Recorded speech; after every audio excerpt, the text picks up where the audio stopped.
The 181st Caraxian Siege Army died over the Vox before anyone beyond Hive Maledictus understood that it had been murdered. The first transmissions spoke of industrial unrest in Manufactorum District Gravis, a familiar contagion on a world where men were born beneath furnace smoke, labored until their lungs became scar tissue, and died owing service to machines older than their bloodlines.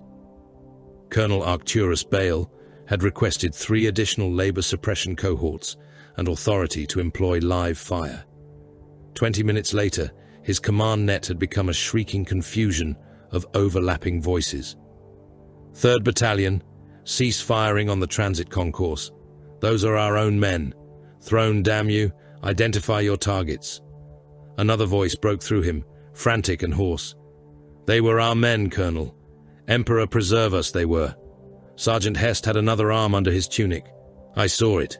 I saw the bastard tear Trooper Krail's jaw off with it. Las fire crackled across the transmission, followed by a wet succession of impacts and somebody vomiting close to an open Vox pickup. Seal the Manufactorum gates, Bale ordered. No one leaves Gravis. A captain answered that the gates had already opened from within. Contradictory orders multiplied as the army's command architecture came apart. Platoons were directed into districts that had already fallen. Artillery batteries received authenticated fire missions against loyal armor columns. Munition trains disappeared from tracking screens and reappeared minutes later, racing toward ammunition depots with their locomotive governors overridden. Somewhere beneath the incessant static, men were chanting. Not the Imperial Creed, though enough of its cadence remained to make the corruption obscene. The Star Children come. The day is at hand. 4 arms to embrace the faithful. Bale demanded the chanters' coordinates. Nobody could give them. Then Munition Bastion Kalth detonated. The blast erased 11 subterranean magazines and threw a pillar of fire through 17 HAB levels. A Vox officer reported bodies raining across the command precinct, some still burning when they struck the armor glass. Sabotage, Bale snarled. Find me the traitor responsible. His signals major answered in a whisper. Colonel, the duty crew were all cleared by the commissariat this morning. Bale's response was drowned beneath screaming as something entered the signals chamber. The targeting servitors guarding the lower command approaches acquired their first pure-strain Genestealer for less than a heartbeat. Their gun mounts slewed toward it, cognition engines clicking through recognition catechisms while the creature crossed 20 meters of corridor before the first barrel completed alignment. It tore the forward servitor apart and vanished into a ventilation shaft with one motion. More followed. Soldiers fired laser guns into ducts, walls and ceiling plates, filling passages with superheated metal and the stink of vaporized flesh. A corporal screamed that they were coming through the walls. Another insisted the enemy was wearing Caraxian uniforms. A commissar ordered every man with deformities shot immediately, only to die when his own adjutant split his greatcoat and unfolded a pair of chitinous secondary arms. The sound of the commissar's death traveled clearly through the Vox. One gunshot, a startled grunt, then the fibrous crack of a neck being twisted beyond human limits. Colonel Bale's voice returned, stripped now of command room certainty. All formations, this is siege actual. Withdraw to inner defense line Solace. Repeat, abandon the lower precincts. This is not civil unrest. This is Xenos infestation. By the Golden Throne, acknowledge. Nothing coherent answered him. For another 3 minutes, the command bunker consumed itself. Autoguns hammered behind Bale. Men screamed names, prayers, and ammunition counts. Somewhere close, a chainsword started and stopped abruptly. Seal that door, the colonel roared. Seal it now. Someone told him the locking mechanism was dead. Bale began issuing a planetary priority warning, forcing each word through gunfire and choking static. Caraxis Command, this is Colonel Bale, 181st Siege. Genestealer presence confirmed. Repeat, Genestealer presence confirmed. Possible command infiltration. Do not trust identification codes. Do not trust the transmission. convulsed beneath a howl so alien that every listening scribe in high command recoiled from his console. Bale fired his sidearm until the magazine clicked empty. He began shouting for another weapon. There came the crash of a blast door being torn from its runners and the colonel's final words, no longer directed at command, but at whatever he saw entering the room. "Emperor's blood. They're already inside." A burst of wet tearing followed. Then the channel became silent. Watch Captain Tiber Cordain listened to that silence, while dead hands armored him for war. Watch Fortress Ebon Vigil possessed chapels for prayer, vaults for relics, oubliettes for specimens that Imperial law declared should never have existed, and armoriums where the machine spirits of weapons were appeased beneath censers of sacred oil. Cordain stood within one such armorium chapel, motionless upon a circular iron dais, while combat servitors moved around him. Their legs had been removed and replaced by rail-mounted mechanisms. Their faces were masks of parchment skin, pierced with... The black plate had carried him through the long vigil for 43 years. Beneath its repainting and Deathwatch seals remained older scars won in the colors of the Imperial fists, and although almost every visible surface now bore the sable of the chamber militant, the clenched fist of his parent chapter remained upon his right shoulder. His left arm was silver from gauntlet to pauldron, polished metal engraved with the sigils of the Inquisition and crowded with microscopic devotional script. Cordain flexed his fingers as the gauntlet interfaces awakened. Strength multipliers answered. Retinal icons appeared as a serf fitted his helm into place and sealed the gorget. Atmospheric integrity, pure. Power reserve, full. Auto-senses, responsive. Vox encryption, sanctified. Ammunition feeds, linked. His power sword was presented horizontally by a kneeling servitor. Cordain drew it, activated the field for one controlled heartbeat, and watched blue-white energy crawl along its edge before extinguishing it again. Caraxis Prime required neither heroes nor rescuers. It required assessment. If the world remained useful, it would be preserved. If infection had passed the threshold of salvage, preservation became another word for weakness. His brothers awaited him beyond the chapel doors, each of them black-armored and yet unmistakably shaped by another lineage. Watch Sergeant Darius Kellid stood nearest, the white cross of the Black Templars stark upon his right pauldron, his storm shield resting against one greave, while a power sword hung at his hip. Scripture had been etched into the shield's inner face, where only its bearer could read it. "The colonel understood too late," Kellid said as Cordain approached. "They always do.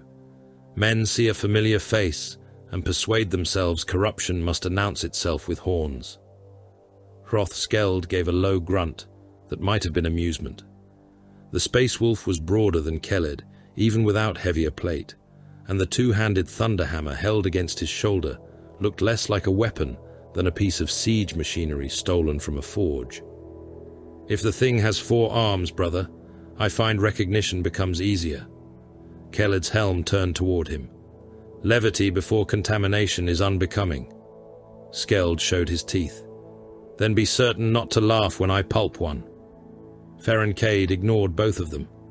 The Iron Hand stood within reinforced Gravis plate, while an armory thrall fed his Deathwatch frag cannon through its final diagnostic cycle. Cade watched rotating chamber assemblies turn with mechanical patience, his bionic eye flickering in perfect sympathy with the weapon's runes. Recoil compensation within tolerance, feed alignment nominal, estimated expenditure against massed hybrid organisms, excessive but acceptable. Skeld looked at the gun. "You have brought an artillery piece into a corridor." Cade did not look at him. "Your objection is founded upon aesthetics rather than utility." "My objection," Skeld said, "is that if you miss, you will kill everyone in the next chamber. Then remain out of the next chamber." Lucan Vare of the Raven Guard stood apart from them, a long-barreled bolt weapon mag-locked against his armor, while cartographic data scrolled silently through his helm. Aurel Mordain, son of Sanguinius, tested the activation rune of a xenophase blade, whose crescent edge shimmered as though reality itself disliked touching it. An alien weapon, Kellid said. Mordain examined the distortion along the blade with the expression of a man considering an unpleasant sacrament. An alien weapon earns absolution through alien blood. Apothecary Severin Gault arrived last. His armor bore the white helm and medical insignia of his office, though little about the red scorpion suggested mercy. Sterile canisters lined his narthecium, alongside drills, cautery implements, and gene seed extraction tools capable of punching through an Astartes breastplate. Refugee specimens reached Ebon Vigil 6 hours ago, he said without greeting. 14 were outwardly human. 11 displayed sufficient deviation to justify immediate destruction. 2 carried 4th-generation markers concealed beneath acceptable phenotypic presentation.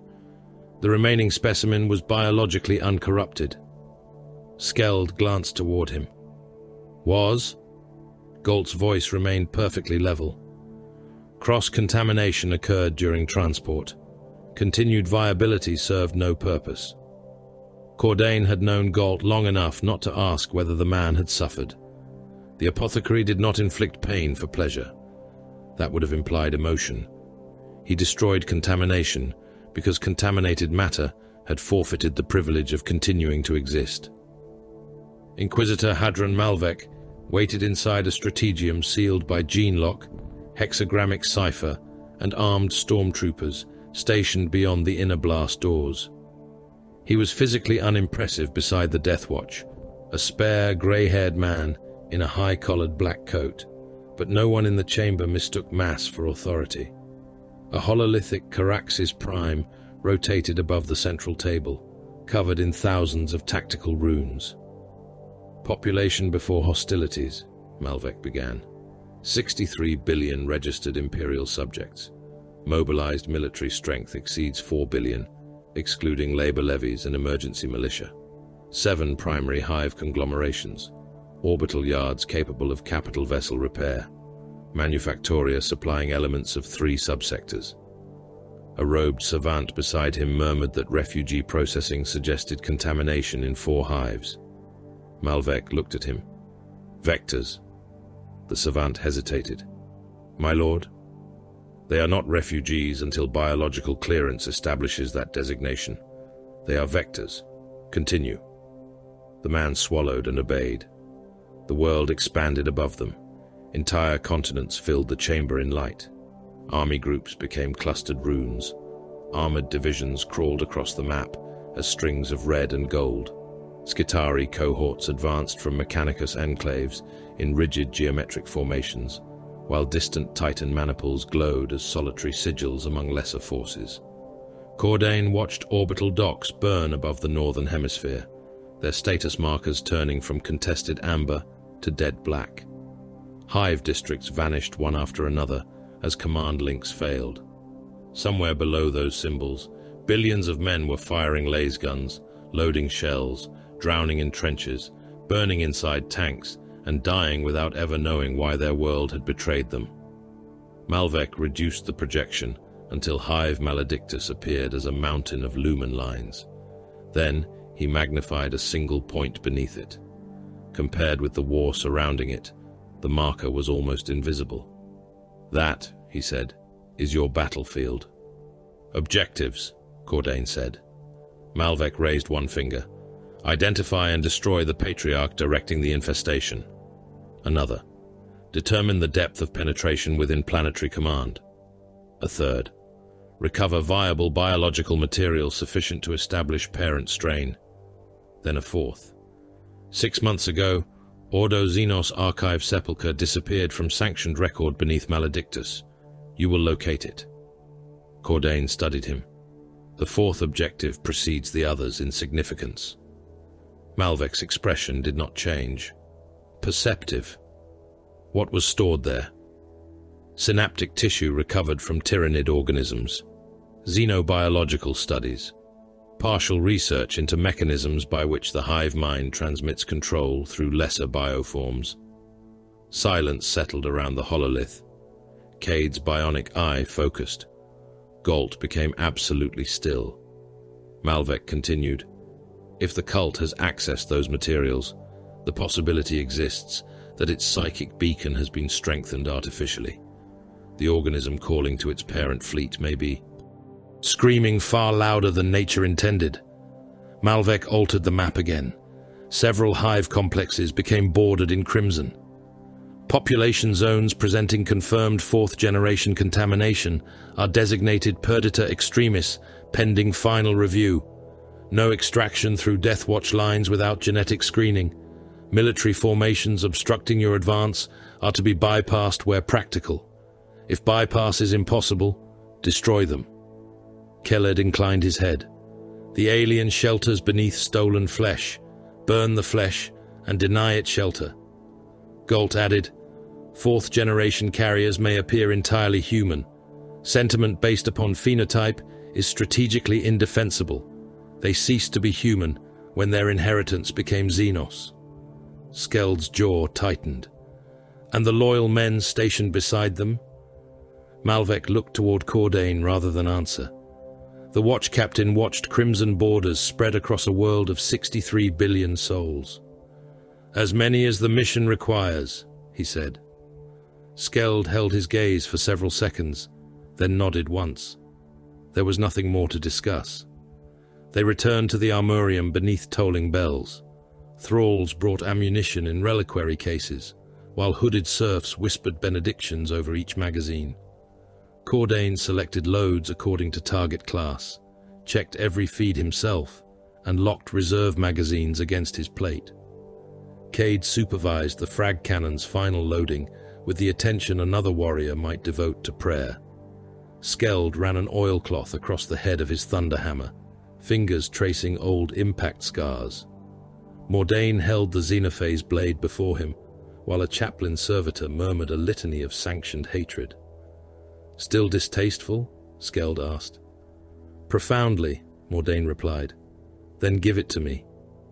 The Blood Angel's eyes narrowed faintly. "You would employ it without understanding it?" "I employ my hammer without understanding why the skull beneath it objects." Mordain almost smiled. "Then we are fortunate the Emperor assigns weapons according to judgment." Vare said nothing. His helm remained lowered, while maps, ingress routes and kill zones uploaded across his retinal display. When Cordain asked whether he was ready, the Raven Guard answered with one word: "Always." The Corvus Blackstar Judgment of Iron left Eben Vigil like a bolt fired from a cathedral. Its engines hammered the launch vault with thunder, driving incense smoke flat against the deck as magnetic clamps released, and the gunship crossed the fortress's void shield into starless black. Caraxes Prime filled the forward armor glass soon afterward, diseased and luminous beneath a pall of war. Burning orbital stations descended through the atmosphere, trailing kilometers of incandescent wreckage.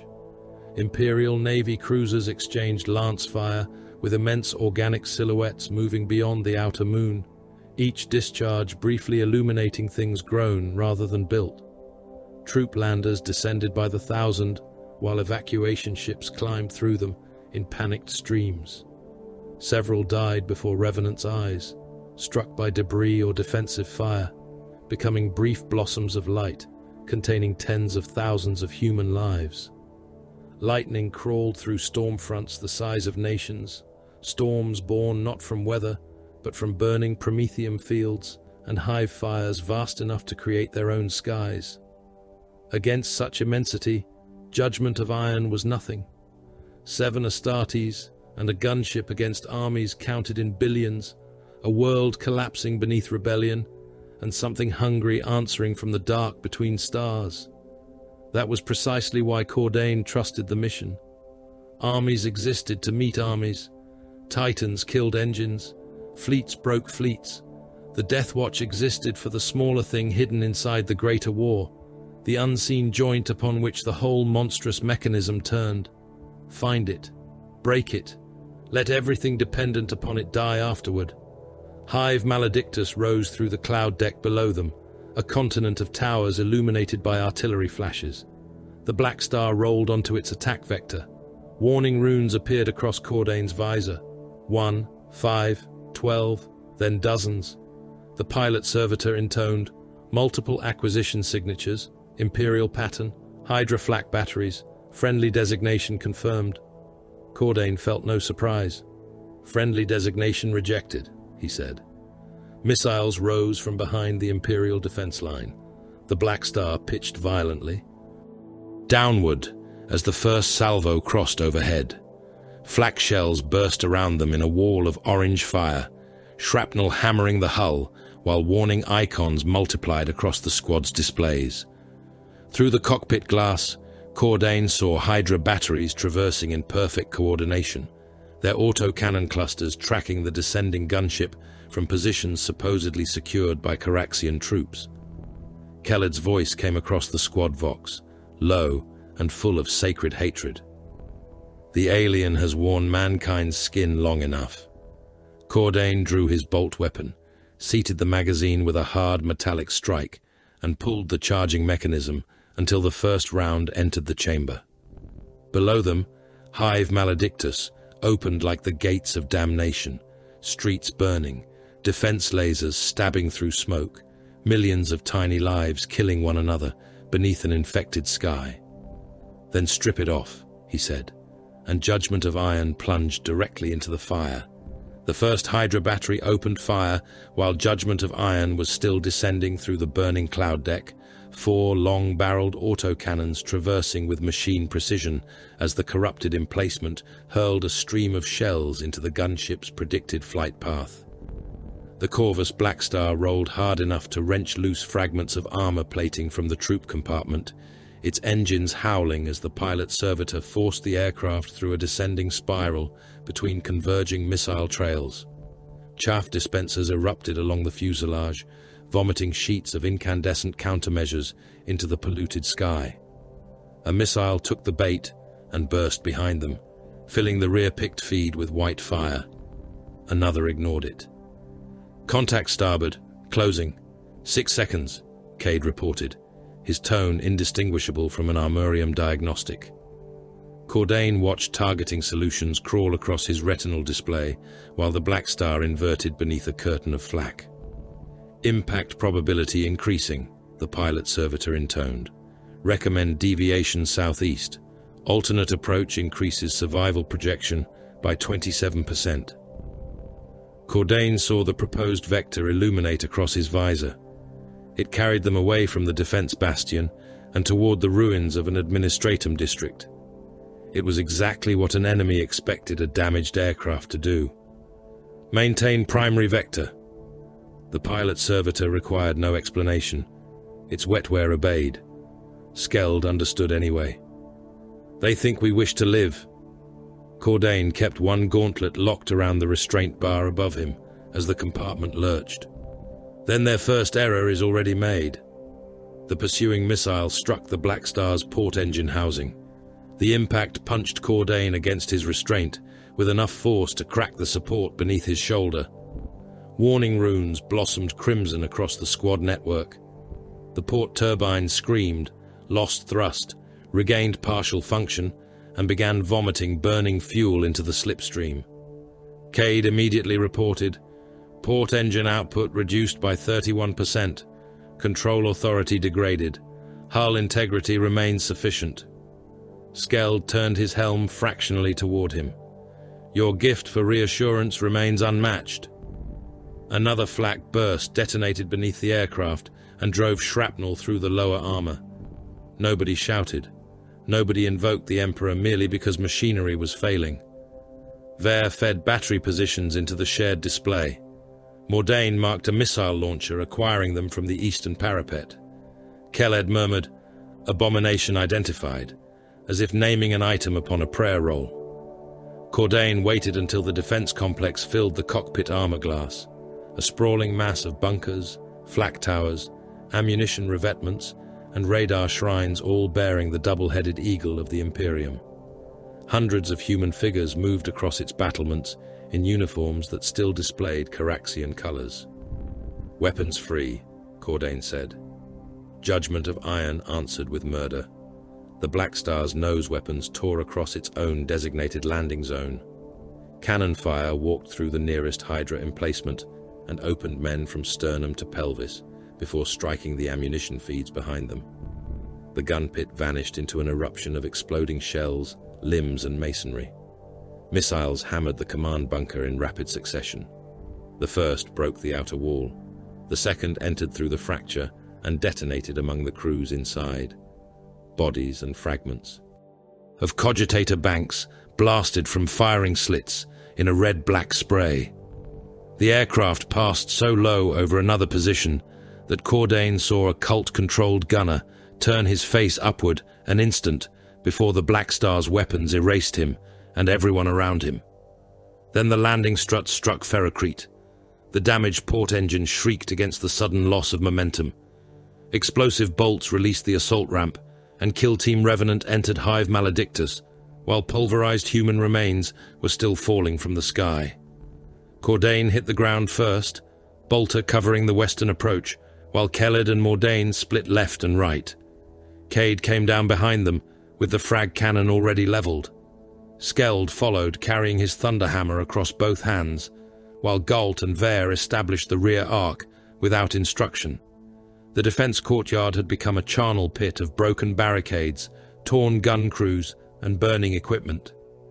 A man near the shattered command bunker still lived, despite losing both legs and most of one side.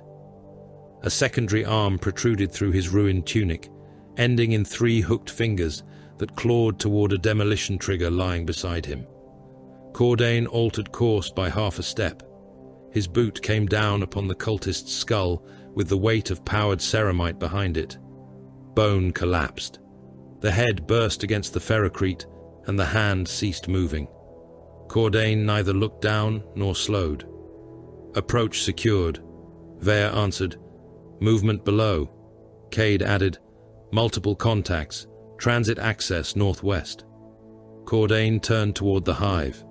Maledictus rose around them like architecture constructed by men who believed suffering was a form of devotion. Manufactorum towers disappeared into smoke kilometers overhead, their buttresses carved into saints whose faces had been blackened by 10,000 years of furnace exhaust. Transit bridges spanned the gulfs between districts at heights where ordinary men would have required aircraft to see the streets below. Shrines burned beside corpse carts, overturned during the first evacuations. Some carts had split, spilling hundreds of shrouded bodies across plazas, where living men had later died among them. Sirens wailed from cathedral speakers that had been sounding without pause for days. Several had ruptured their own diaphragms and now produced only tortured mechanical shrieks. The main evacuation avenue was invisible beneath corpses. Men had been crushed against barricades, shot by panicked defense troops, trampled by those behind them, or butchered when cult cells opened fire inside the crowd. Cordain's auto-senses painted thermal signatures across nearby walls. Hundreds, then thousands. Warm shapes moved inside habstacks, service passages, sub-levels, and devotional chambers. Some remained still when the Deathwatch passed, hiding in the dark. Others followed parallel routes beyond the masonry. The hive did not feel occupied by an enemy. It felt as though the enemy had always been there, and the buildings themselves had finally begun to admit it. The first hybrids came through the transit concourse in stolen Caraxian uniforms, perhaps 200 of them moving behind overturned cargo haulers with autoguns, lasrifles, and industrial mining weapons. They possessed enough military discipline to stagger their advance and establish crossfire. It did not save them. Vare fired first. A cult marksman disappeared backward from an upper balcony, his head reduced to a cloud of blood and fragments by a single bolt. Cordain's weapon followed, each recoil absorbed through armor and enhanced muscle. A bolt struck one hybrid beneath the throat, entered the chest, and detonated after penetration. The torso came apart from within, ribs and organs striking the men beside him. Another round took a cultist through the abdomen and burst his lower body into streaming viscera. Kellid advanced beside Cordain with his storm shield raised, firing around its edge. No pity for the alien, he said between shots. A mining laser struck his shield and washed the black armor around him in vicious light. No mercy for its slave. He returned fire and blew the shooter's face through the back of his skull. The transit stairs filled with bodies faster than the cult could climb over them. Cade stepped forward and discharged the frag cannon. The weapon's roar dominated the concourse, a brutal detonation that hurled a storm of lethal shot into the packed stairwell. The first ranks ceased to exist as recognizable men. Armor, muscle, and bone became a single expanding cloud. Those behind them were flayed by fragments driven through bodies with sufficient force to kill twice over. One hybrid remained upright without either arm, staring at the blood pumping from both shoulders until Skeld crossed the space between them and struck. The thunderhammer caught him across the chest. Its power field discharged with a concussive crack. The hybrid flew backward into a supporting pillar hard enough to shatter both spine and ferrocrete. Fractures raced up the column. Dust spilled from the ceiling. "Structural damage detected," Cade said. Skeld turned, hammer dripping. "I noticed. Your restraint is inadequate." So was his. Mordain passed between them with the Xenophase blade in one hand, its unnatural edge sliding through the barrel of a mining weapon, through the cultist holding it, and through the railing behind him with almost equal resistance. Alien blood darkened the Blood Angel's breastplate. "Brother Skeld," he said, "if you intend to collapse the hive upon us, etiquette suggests warning us first." Skeld gave a savage chuckle. "I will try to remember before the next pillar." They moved before the last bodies stopped twitching. Revenant's cohesion was not based on friendship and required none. Vare called contact locations in fragments. Cade reported ammunition expenditure and structural risk. Keled spoke clipped invocations while killing, never allowing the prayers to interfere with targeting or vox discipline. Mordain maintained the measured formality of a court executioner, even while alien-tainted blood ran from his gauntlets. Skeld filled the spaces between them with contemptuous observations about prey, too weak to deserve the hammer. Cordain rarely needed more than a word to redirect them. West. They turned. High. Vare and Cade acquired elevated threats. Hold. Keled planted his shield, and the team gathered behind him, while mining lasers scarred the avenue ahead. Chapters that had spent millennia cultivating incompatible doctrines moved now as parts of one machine, because the long vigil had taught each warrior that difference became useful once pride was made subordinate to the kill. The transit basilica stood 3 levels below the concourse, its great bronze doors welded shut from within. Imperial identification codes answered Vare's challenge. Cordain ordered them opened. There was a long pause before chains rattled and the doors separated just far enough to reveal rifle barrels pointed outward. The men behind them lowered their weapons the instant black armor became visible. Awe traveled through the barricaded regiment like a physical thing. Hundreds of Caraxian soldiers occupied the basilica among ammunition crates, wounded men, and shattered statues of imperial saints. Some knelt. Others made the sign of the Aquila with blood-stained hands. Their colonel approached slowly, an old man whose greatcoat had been scorched almost black along one side. "My lords," he said, and the words seemed to cost him more than facing the cult outside. "Colonel Joran Mael, 43rd Caraxian Line. We have held this station for 4 days. Throne be praised. We believed command had abandoned us." Cordain looked past him at the soldiers. "Strength." Mael blinked. 816 fit for combat. Perhaps 300 wounded capable of bearing arms. We have ammunition for another day, if expenditure is controlled. Cordain turned to Galt. "Screen them." The apothecary required less than a minute to find the first marker. His Narthesium probe entered the neck of a kneeling soldier, drew blood, and fed the sample through a cartridge analyzer. A rune appeared upon Cordain's display. Contaminated. The second man was clean. The third carried markers. The fourth did not. By the 10th sample, Galt stopped testing individuals and began scanning representative groups. Colonel Mile watched understanding arrive one piece at a time. "No," he said quietly. "Those men have fought the creatures beside us. Sergeant Dalm carried my standard when the southern transept fell. Trooper Halden killed 3 of the mutants himself." Galt looked at the colonel through impassive lenses. "Loyalty is behavioral. Contamination is biological." Miles' face hardened. "They are soldiers of the Emperor. Some are also descendants of the alien. They have done nothing." Galt's reply was almost gentle, because emotion had no place in it. "That is irrelevant." Mile looked to Cordain then, not the apothecary, because he understood where judgment resided. "Take us with you. Put us ahead of your advance if you mistrust us. We will earn whatever remains of our honor." Cordain studied the regiment's barricades, their ammunition stacks, and the men standing among them. Some were exhausted enough to sway. Others stared at the Deathwatch with uncomplicated reverence, still believing the Emperor's angels had arrived as salvation. None displayed visible mutation.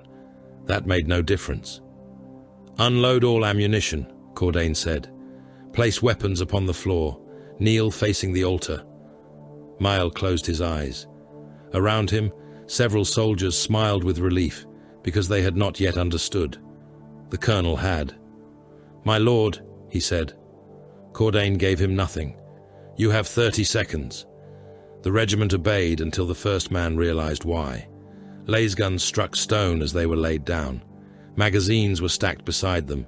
Men knelt in rows beneath the cracked golden aquila, dominating the basilica. Some prayed. A few began crying without shame. Colonel Mael remained standing until 20 seconds had passed, then removed his bolt pistol, placed it gently upon the floor, and knelt with the others. "You could test us all," he said. "Negative," Galt replied. "The time expenditure is unjustifiable." One trooper surged back to his feet and seized for his lasgun. Vere shot him through the head before his fingers reached it. Panic moved through the regiment. Cordain raised his bolter. "For the Emperor," Miles said, although whether it was a prayer, accusation, or farewell, Cordain neither knew nor cared. "For the Emperor," Khaled answered, and Revenant opened fire. They killed the regiment methodically. Bolters fired controlled bursts into kneeling ranks, the mass-reactive shells detonating within men packed too closely for bodies to fall cleanly. Heads burst, chests opened, organs and bone fragments splashed across the altar steps. Men tried to run and were shot in the back. Some threw themselves beneath benches. Skeld pulled one aside and killed the soldiers hiding behind it with 2 shots. A corporal charged Cordain, screaming that they were murderers. Cordain shot him through the pelvis and put a second round through his skull before he struck the floor. Colonel Mael did not move. He remained on his knees while the men around him came apart, blood spreading beneath him across devotional mosaics. Cordain killed him last. The bolt entered through the old officer's forehead and scattered the back of his skull across the aquila carved behind him. Silence returned, except for the wet coughing of one wounded soldier. Galt crossed the chamber, found the sound, and ended it. Promethium followed. Galt directed the regiment's own fuel reserves across the corpse piles and ignited them. Heat rolled through the basilica as uniforms, flesh, and regimental colors blackened together. The 43rd's banner caught slowly, the embroidered imperial eagle curling inward until fire consumed its wings. Khaled watched it burn. Purified. Skeld stood beside him with his hammer resting against one pauldron. For once he had no answer. Cordain reloaded. "Advance!" They left before the flames finished devouring the dead. Vere found the shrine 3 streets later. He raised one fist, and Revenant stopped instantly. The chamber beyond had once honored a minor saint of industrial labor. The saint's statue had been decapitated, its stone hands replaced by crude additional limbs. Human bones had been wired around the altar to form a 4-armed parody of the aquila. At the center of that obscenity, driven halfway into the wall by iron spikes, hung a black ceramite gauntlet attached to a silver forearm. No Deathwatch warrior spoke for several heartbeats. Kelled's sword left its sheath with a hiss. "They profane a brother." Cordain blocked his advance with one arm. "Wait!" The Black Templar's helm snapped toward him. "Captain, wait!" Vare moved through the chamber, Auspex sweeping walls, floor and altar. His silence lasted almost a minute. Nobody interrupted it. Human deaths were arithmetic. A dead brother of the long vigil was lineage, oath and memory mutilated by the Xenos. "Below," Vare said at last. Mordain found the concealed seam beneath the altar. Skeld tore the stone slab aside and exposed a service shaft descending into darkness. They found the beacon lodged 20 meters down, scorched, blood-stained, and still carrying a degraded Deathwatch cipher. Cade connected it to his armor. Fragments of a dead warrior's voice passed across their private vox. Static drowned most of the words. What remained was enough. Command structure extends beyond cartographic record. Lower hive compromised. No natural cavern. Construction deliberate. Gunfire erupted across the recording. Something screamed. Another voice shouted for withdrawal. Then the first speaker returned, breathing heavily. "Choir beneath confirmed. Repeat, choir beneath. They are using..." More static. A different voice entered the transmission, human, calm, and almost reverent. "Let it sing." Cordain opened the encrypted channel to Malvek. "Inquisitor, Revenant has recovered a long vigil beacon. Prior kill team identified a structure designated the choir beneath." Silence answered. It lasted too long. Cordain looked at the darkness beneath his boots. "Malvek," the Inquisitor finally replied. "Continue mission parameters as issued."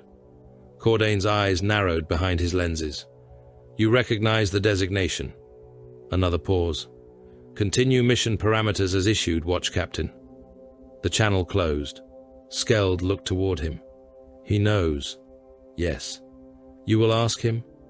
Cordain maglocked his bolter and drew his power sword. "When his answer becomes more useful than his orders." The floor exploded. Stone and iron erupted upward beneath Cade, lifting the Gravis-armored warrior from his feet as purple-black shapes came through the rupture with impossible speed. The first pure strain struck him before his boots touched the ground. 4 arms wrapped across his armor.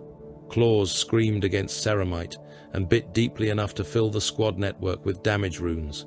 Skeld moved before Cade could bring the frag cannon around. His thunderhammer struck the Genestealer sideways and detonated its torso in a burst of shattered chitin and dark organs, throwing half the creature against the wall, while its claws remained embedded in Cade's breastplate. More came through the floor. Others burst from ventilation apertures and maintenance shafts above them, 6-limbed silhouettes moving with such speed that Cordain's auto-senses painted targeting brackets behind rather than upon them. Vare fired once, twice, then shifted position. 63 contacts. A heartbeat passed. Correction, 81. Increasing. Kelled planted his shield as claws struck it hard enough to gouge silver from its face. Mordain's Xenophase blade awakened with a hateful shimmer. Cade ripped the dead Genestealer from his armor and raised the frag cannon. Cordain activated his power sword, blue-white energy snapping through the dark. Revenant, interlocking fields, close formation, no pursuit. The chamber filled with alien shrieks, bolter thunder, and the flash of power fields as the swarm closed from every direction. Black-armored giants disappeared beneath a living avalanche of claws. The pure strains came at Revenant in a blur of claws, chitin, and wet animal shrieks. But Cordain had already understood the geometry of the chamber before the first creature struck. The shrine level was too broad, too open, too generous to the Genestealer's speed, and so he refused the ground the enemy had chosen. Withdraw by pairs, north maintenance throat, Cade, deny pursuit, Vare, limbs. The kill team moved without hesitation, not retreating so much as collapsing inward around a killing plan. Khaled and Mordain backed toward the maintenance aperture, shoulder to shoulder, the Black Templar's storm shield taking the first impacts, while the Blood Angel's Xenophase blade flickered beside him like a wound in reality. A pure strain launched from the wall, all 4 arms wide, and Veer's shot took it through one knee before it reached the line. The bolt did not kill it. That was not the purpose. The creature spun sideways in mid-leap, struck the floor hard, and Skeld brought his thunderhammer down through its thorax with both hands. The impact flattened the upper body into a pulped crater of purple flesh and broken rib plates, spraying viscera across Khaled's greaves. Cade fired past them, and the frag cannon filled the shrine with a concussion like structural collapse. The swarm, behind the first rank, became shredded meat. Chitin plates spun through the air. Limbs struck the walls hard enough to leave blood fan patterns behind them. "Passage clear," Cade reported. Cordain answered, "Then make it narrower." They entered the maintenance throat one by one, forcing the Genestealers to abandon their surrounding assault and pursue through a corridor barely broad enough for 2 Astartes abreast. It was exactly the sort of ground ordinary infantry would have considered a death trap. Revenant made it an abattoir. Cade took the first intersection, braced the frag cannon against his Gravis plate, and fired when the corridor filled. Every discharge drove a wall of shot through flesh and armor at murderous range, blowing entire torsos apart and painting the pipework with organs. Veer shot not for hearts or heads, but hips, knees, elbows, and wrists. A Genestealer able to cross 30 meters before an unaugmented man could properly aim became considerably less dangerous after losing one supporting limb. Khaled stood in the center of the passage with his shield high and power sword low, meeting those that survived the gunfire. His blade split skulls, severed forelimbs, and opened abdomens in disciplined, almost devotional strokes. Mordain fought beside him without wasted motion, the Xenophase blade slipping through natural armor that should have turned lesser weapons, passing through carapace, muscle, and bone with disturbing ease. Skeld was less delicate. He waited until creatures committed to the charge, and then struck hard enough to cave chitinous torsos inward, each thunderhammer impact detonating organs through ruptured plates and driving fragments of alien spine into the walls. "Ugly things," he growled after pulping one against the ceiling. "You improve them when you flatten them," Mordain replied. "Your praise warms me, Angel." Khaled cut another creature nearly in half. "Save your breath for hatred." "I have enough for both." The pure strains remained lethal, despite the ground Revenant had chosen. One came through a maintenance grill above Khaled, descending faster than his helm could complete the target designation. All 4 claws struck the storm shield at once. Ceramite screamed. Sparks burst from the face of the relic, as the creature carved 4 deep furrows through its plating, each line glowing at the edges from friction and field stress. Khaled staggered a single step, then drove his shoulder forward and smashed the Genestealer into the opposite wall before putting his blade through the creature's throat. Another used the dead as cover, crawling beneath the bodies of its own brood until it erupted beside Galt. The apothecary turned in time to prevent decapitation, but one talon tore through the outer plate of his left vambrace and carved nearly to the elbow joint. Warnings flared across the squad link: seal failure, pressure loss, motor impairment. Galt caught the creature by the wrist with his good hand, forced the claw away from the exposed joint, and fired his sidearm repeatedly into its abdomen until the lower body burst open across his white armor. "Left arm function reduced," he said, almost conversationally. Skeld glanced toward the hanging fragments of armor around the wound. "I had gathered that." Galt ignored him and sealed the breach with emergency compound while moving. Nobody mistook black ceramite for invulnerability. Every few meters the squad accumulated more damage: cracked lenses, scored pauldrons, punctured seals, ammunition counters ticking steadily downward. The Genestealers only needed one opening. Revenant required them all dead. Cordain created the next opening himself. He saw the pure strain moving along the side wall, claws puncturing steel with each step, and deliberately exposed his left flank. The creature took the bait. It crossed the distance in less than a heartbeat and came at his throat, mouth open around layers of needle teeth. Cordain did not evade. He let it enter the reach of his arms, turned at the final instant, and drove his silver forearm beneath its jaw, pinning the Genestealer against the bulkhead with enough force to buckle the metal behind it. 2 claws scraped across his breastplate. A third tore a groove into his pauldron. The fourth was trapped uselessly between their bodies. Cordain brought his bolter up beneath the creature's chin. For one instant, he stared directly into the glossy black eyes while strings of saliva struck his helm. Then he fired. The mass-reactive round entered through the open mouth and detonated inside the skull. The rear of the Genestealer's head burst across the bulkhead in a thick spray of brain matter, splintered chitin and teeth. Cordain released the body and let it fall. "Contact diminishing," Vare said. "Not diminishing," Cordain answered, watching his tactical display. "Redirecting." The Raven Guard had seen it as well. Every surviving cluster withdrew along the same set of passages, breaking contact only when Revenant approached junctions leading downward. No pure strain attempted to cut them off from the descent routes. None tried to drive them upward toward easier prey. Their attacks were violent but not random. They were spending themselves to shape the kill team's movement. Vare projected the pattern into the squad feed, a web of retreat vectors all converging upon the lower hive. "They are herding us." Skeld barked a laugh that echoed through the pipes. "Then they have chosen poor livestock." Vare looked to Cordain. "We could disappoint them." Cade's bionic eye flickered as probabilities passed through his internal cogitation. Continuing on the apparent intended route reduces projected survival to 38%, accounting for current ammunition and armor degradation.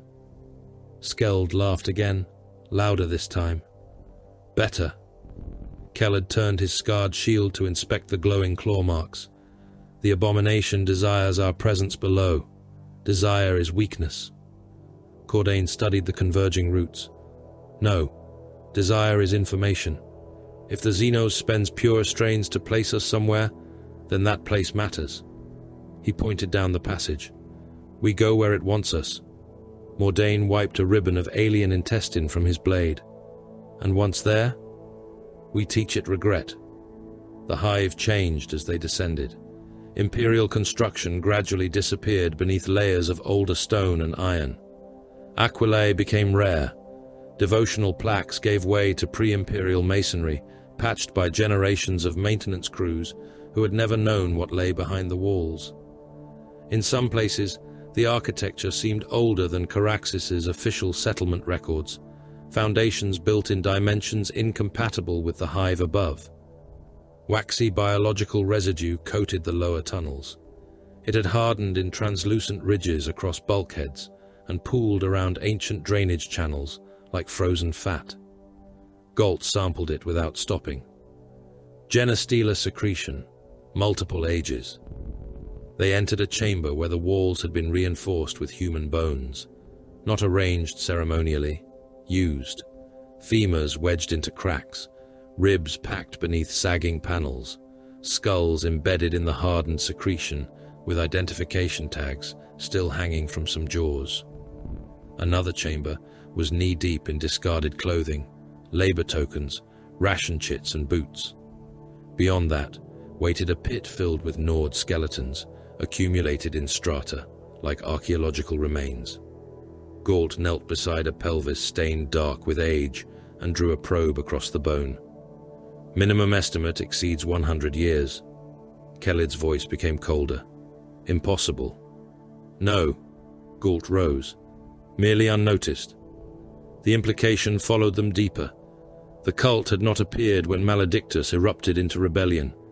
It had been born generations earlier, feeding beneath Manufactoria, while governors gave speeches above it, while priests preached purity, while officers inspected regiments whose bloodlines were already compromised. The infestation had grown beneath Imperial civilization, like a tumor beneath intact skin. They found the lost Deathwatch team in a vault beyond the bone chambers. No alarm announced the discovery.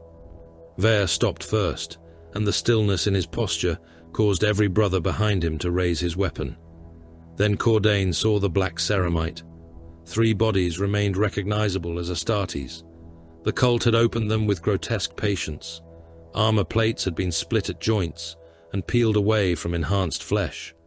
One warrior's torso was nailed upright to a support arch by the broken blade of his own combat knife, ribs spread open and organs long since removed.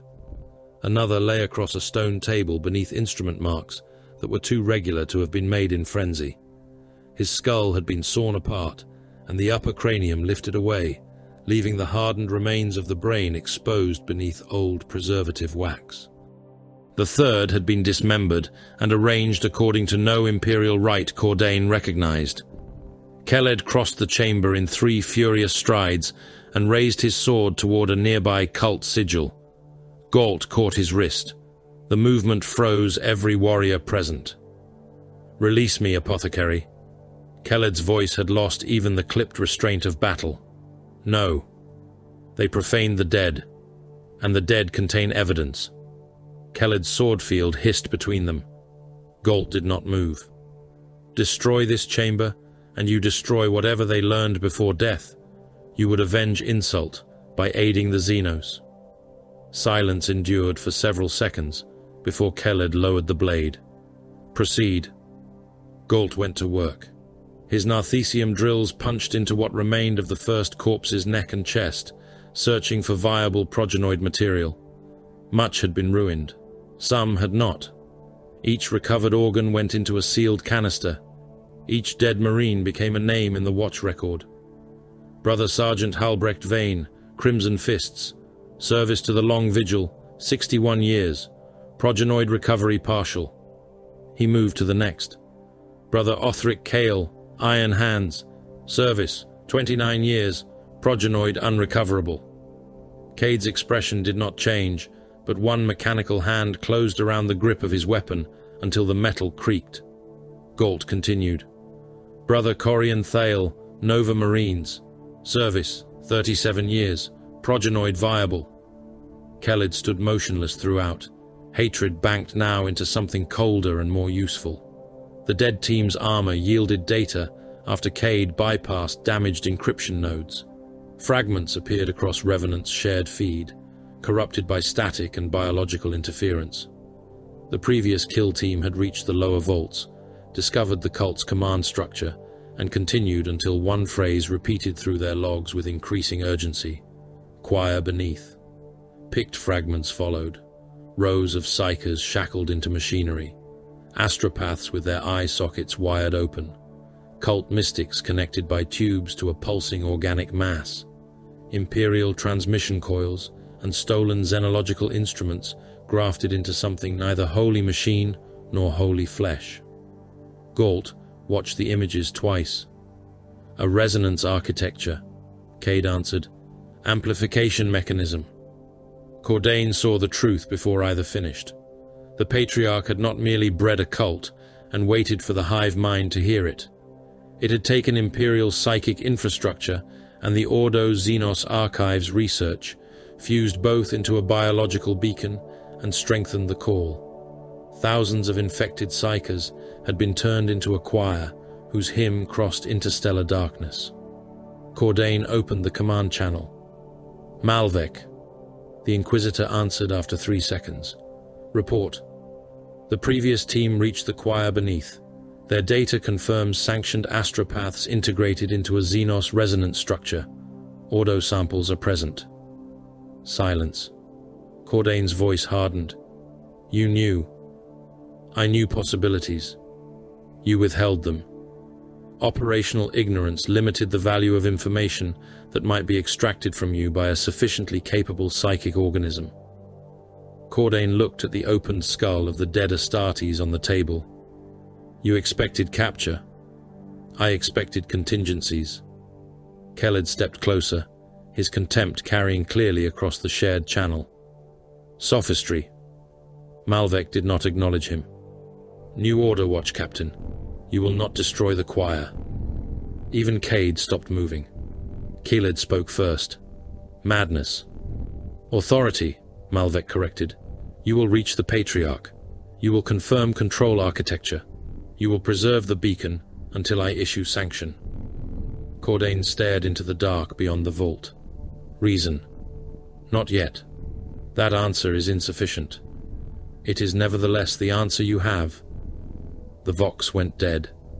They obeyed because obedience within the long vigil was not submission. It was the temporary acceptance of command until evidence proved command unworthy. Vare took point and led them through ventilation arteries above the lower galleries, choosing routes narrow enough that Skeld occasionally had to turn his shoulders sideways to pass. Combat gave way to silence. Below them, thousands of cultists marched. Their procession filled cavernous industrial naves lit by stolen lumen globes and braziers made from ammunition drums.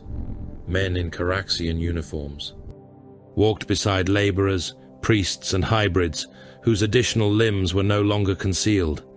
Their voices rose together in corrupted cadence. "Blessed be the Emperor of many arms. Blessed are the children who await his stars. Blessed is the day of ascension." Keled's breathing deepened over the Vox. Mordain whispered, "They still think themselves faithful."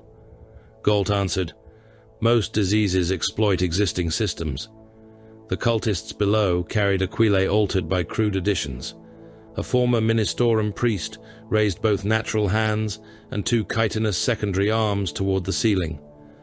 "The star children descend. The faithful shall be remade. The unworthy shall become sustenance. Rejoice, for the Emperor has heard us." The congregation answered with ecstatic weeping. Vare led them higher along an iron service spine until the ventilation duct opened above a cavern vast enough to contain a cathedral district. Cordain looked down upon the choir beneath. For the first time since entering Maledictus, nobody spoke. Tens of thousands of bodies surrounded a pulsing alien growth hundreds of meters across. Some remained recognizably human. Others had fused into machinery until cables passed through rib cages and copper contacts vanished beneath skin. Sanctioned astropaths hung in restraints with blood running continuously from ruined eye sockets. Bioelectric arcs leapt from body to body, each discharge answered by a convulsion through the central growth. Imperial Vox arrays, astropathic resonators, and stolen inquisitorial devices had been embedded into the flesh like devotional relics driven into a tumor. At the center, elevated upon a throne built from bone, machinery, and black Ordo casings, sat the Patriarch. Cordain's targeting systems immediately calculated firing solutions. Cade could place fragmentation into the machinery. Vare could strike the Patriarch's head. Melter charges could rupture the support arches and bury the entire chamber. Cordain's gauntlet closed around his bolter until the grip groaned. "Target confirmed." Malvek answered at once. "Hold." The command tasted like poison. Below, the Patriarch raised its head as though hearing something distant. The choir spasmed in unison. Thousands of mouths opened, and a psychic pressure passed through the chamber strong enough to make warning runes flicker across Cordain's vision. Vare shifted beside him. Orbital anomaly. Cordain turned. The Raven Guard's Auspex feed expanded across the squad network, reaching beyond the hive, beyond the atmosphere, beyond Caraxis's moons. Gravitic distortions were appearing at the system edge. 1 became 10. 10 became hundreds. Then thousands of contacts bled into real space, too numerous for the first-pass tactical display to classify. Malvek's voice came over the channel, and for the first time Cordain heard something beneath the Inquisitor's bureaucratic calm. Not fear, satisfaction. "They have heard the call." Cordain looked down at the Patriarch upon its throne, at the tens of thousands of bleeding mouths screaming into the void, and understood the true shape of the operation. Caraxis Prime had never merely been an infected world awaiting salvation or purgation. It had been bait, 63 billion lives, 7 hive continents, shipyards, armies and manufactoria had been permitted to keep screaming so that something in the dark would reveal itself by answering. Far above them, the first Tyranid fleet entered the system, while the choir beneath continued to sing. Cordain kept his bolter trained upon the Patriarch, while the tactical display inside his helm filled with incoming contact warnings from the system edge. The numbers multiplied faster than Ebon Vigil's augur cogitators could classify them, gravitic distortions blooming beyond Caraxes, like bruises spreading through the void. The choir beneath convulsed below him in ecstatic rhythm, thousands of human throats opening and closing around a psychic note no mortal ear could truly hear.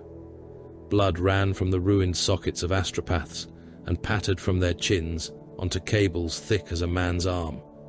Cordain's targeting reticle remained fixed on the Patriarch's skull. The shot was clean. Vare had another. Cade could fire into the throne and turn half the platform into fragments. None of them moved. "Malvek," Cordain said through the encrypted channel, "you will explain this now." The Inquisitor answered without delay. "The infestation was identified months ago." Cordain's gauntlet tightened around the bolter grip. "And allowed to continue." "Correct." The word was as cold as an administratum seal pressed into wax. Destruction of the cult at the time of discovery would have preserved Caraxes and concealed the Tyranid approach. Ordo Xenos projections indicated the parent tendril would simply divert to another inhabited system. We required certainty of vector, fleet density, and synaptic hierarchy. Caraxes possessed the necessary orbital batteries, military population, industrial depth, and geographic isolation to serve as a controlled kill zone. Skeld's voice entered the channel, stripped of its usual humor. "You hung 63 billion souls from a hook." Malvek replied, "And now we know what came to feed."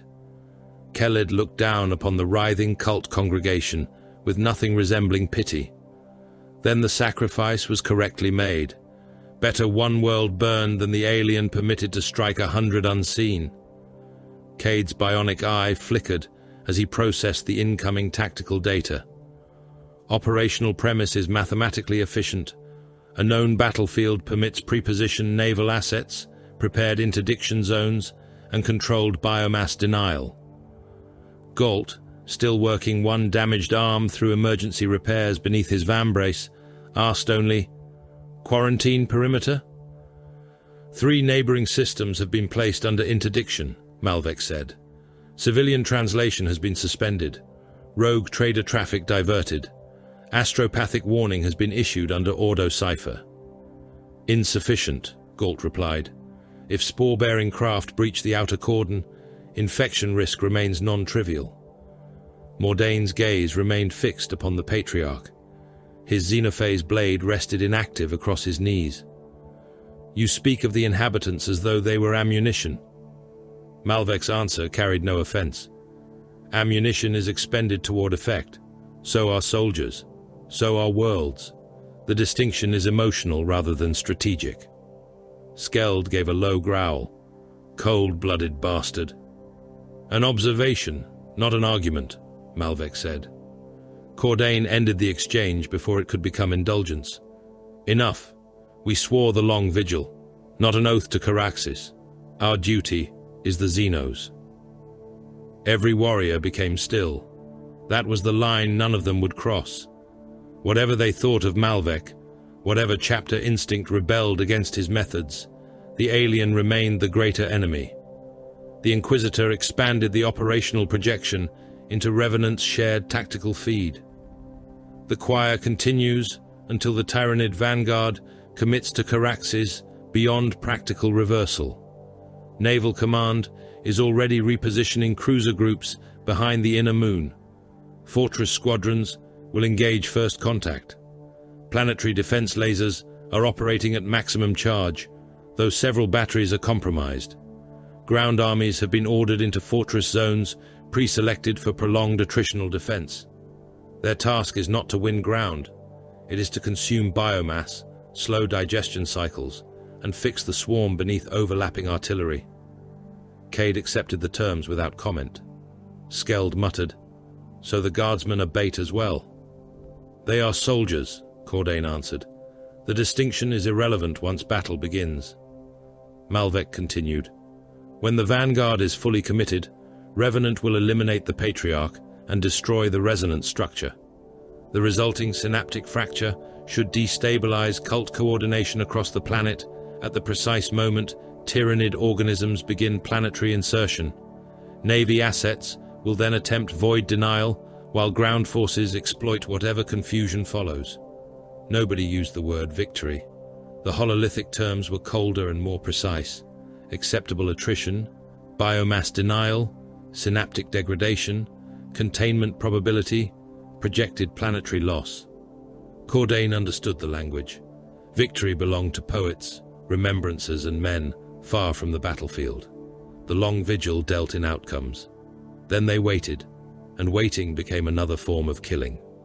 Revenant remained concealed along the service spine above the choir, while the cult below celebrated the approaching fleet. Through compromised Imperial networks, Cade and Vare fed battlefield imagery into the squad's displays. Hive Solcaris lost its western transit ring when corrupted defense troops opened vault gates from within, a Caraxian. Armored regiment disappeared in a maintenance tunnel after Puristrains entered through ventilation culverts and attacked tank crews while they were sealed inside their vehicles. At Hive Threnody, orbital defense lasers pivoted away from the void and fired horizontally through neighboring hab spires, cutting kilometers of city into incandescent ruin before loyal crews regained control. Sanctioned astropathic choirs burned themselves out, attempting to transmit emergency warnings already rendered irrelevant by Malvek's interdiction order. Regiments requested artillery on their own positions. Commissars executed officers. Officers executed commissars. Whole districts changed allegiance faster than command cogitators could update the map. Every minute Cordain remained motionless. Tens of thousands died. His helm continued to offer clean solutions upon the Patriarch.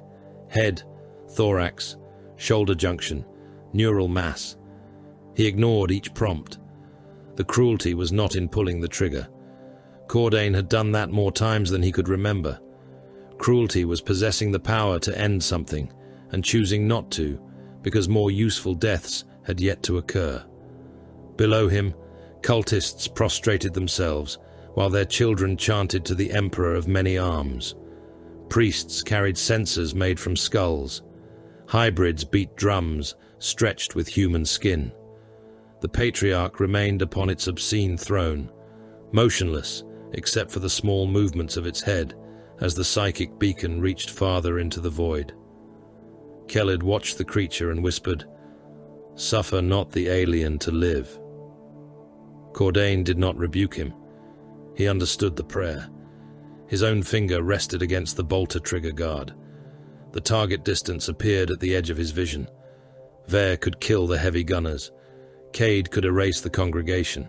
Skeld could reach the central dais in seconds. Mordain could carve through the creature's armor.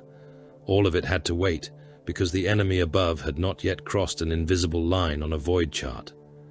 At last, Malvek said, "Fleet commitment confirmed." The words changed nothing physically, yet every member of Revenant moved before the next heartbeat. "Silence the choir!" Vare fired first. 3 cult heavy weapon operators died before any of them knew battle had begun. The Raven Guard's bolt rounds struck from the darkness above, removing one head, then another, then punching through the shoulder of a mining laser gunner and detonating inside the torso of the man behind him. Cade dropped from the service spine onto a lower gantry and fired the frag cannon into the densest part of the congregation. The discharge became thunder inside the cavern.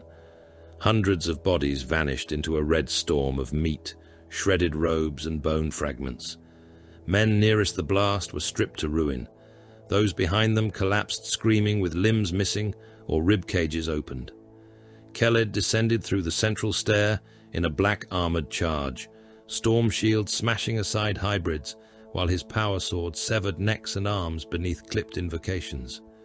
No pity, no hesitation, no alien. Skeld simply stepped from the gantry.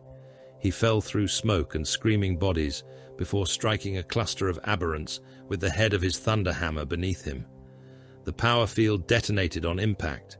Stone fractured. Bodies burst.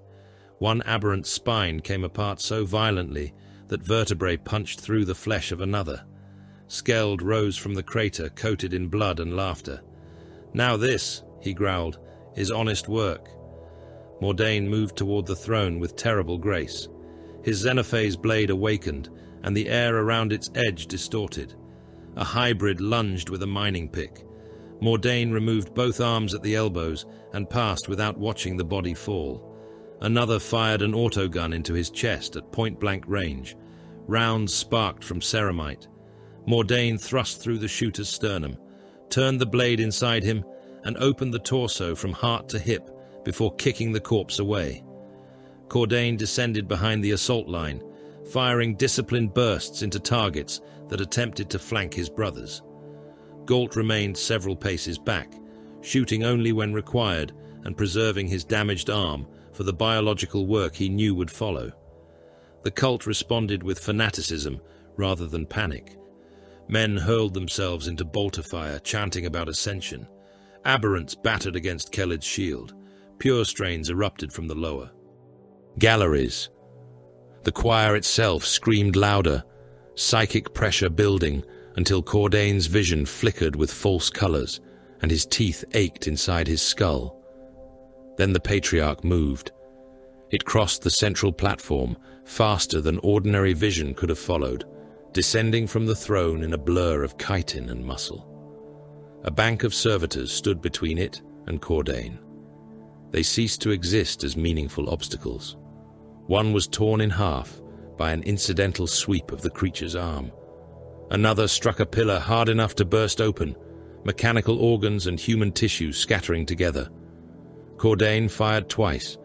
The first round struck shoulder carapace and detonated without penetrating. The second disappeared into empty air because the Patriarch was no longer where his targeting system predicted. It hit him from the side. Claws punched through his breastplate beneath the ribs and drove into transhuman flesh. Warning runes flooded his vision. Cordain struck back with the pommel of his sword, but the creature had already thrown him across the platform. Kheled charged. The Patriarch met him head-on, one clawed hand catching the rim of his storm shield, while another seized the edge near the base.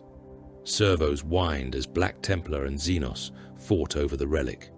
Kheled roared a curse and drove his power sword toward the creature's throat. The Patriarch twisted, avoided the blade, and hurled him bodily through the wall of a shrine.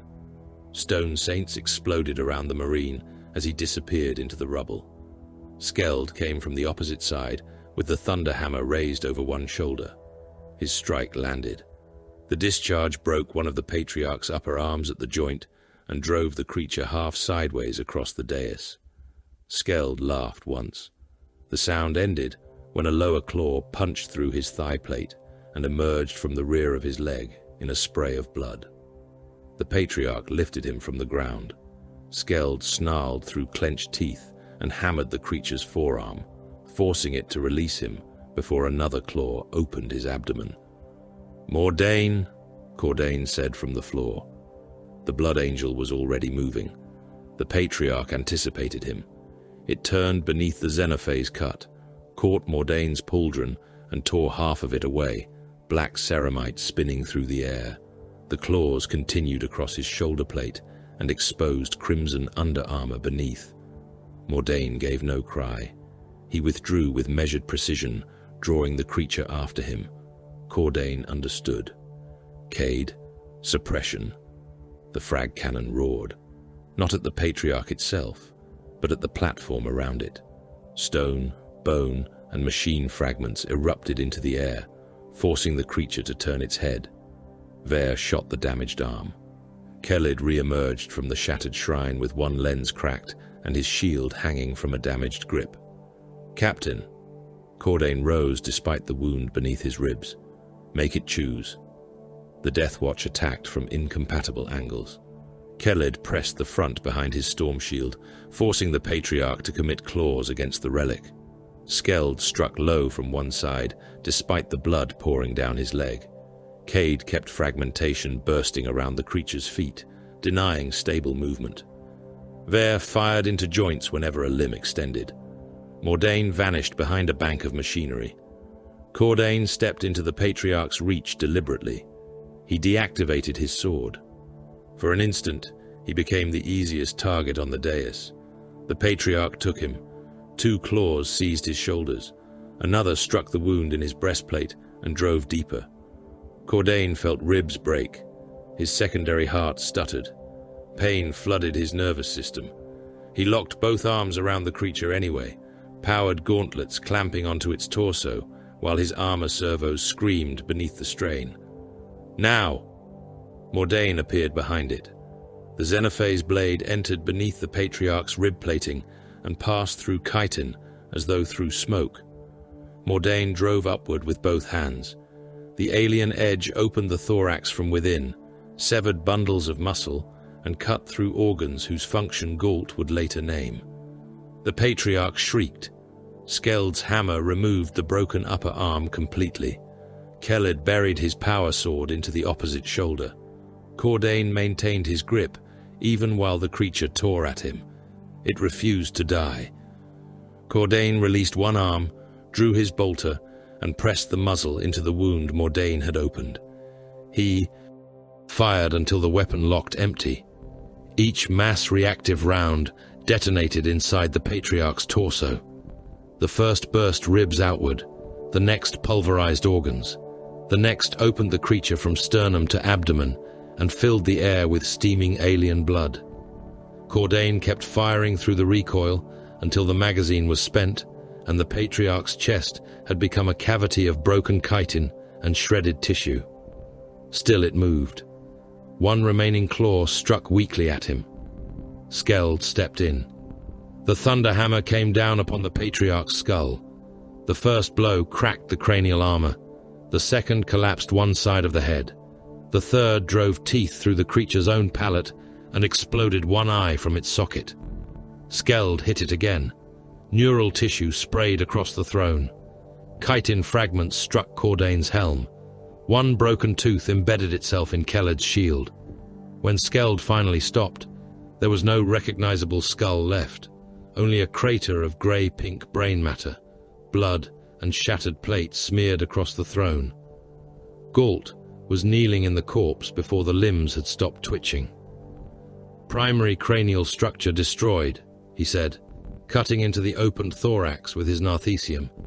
"Neural degradation incomplete. Synaptic tissue viable." He removed a pulsating organ and sealed it inside a canister. Around him, Revenant continued killing. Cultists surged toward the dead Patriarch in despair, rage, or religious frenzy. Khaled cut them down. Cade crushed one beneath his armored boot while reloading. Mordain recovered his severed pauldron, only to discard it when he saw the damage. Skeld stood on one leg, while his armor tightened emergency pressure seals around the wound. The Deathwatch did not recoil from the gore coating their armor. They did not give the Patriarch's remains dignity. Its corpse was evidence. Evidence had value. The effect spread across Caraxes almost immediately. Vox traffic poured into Malvec's command channels.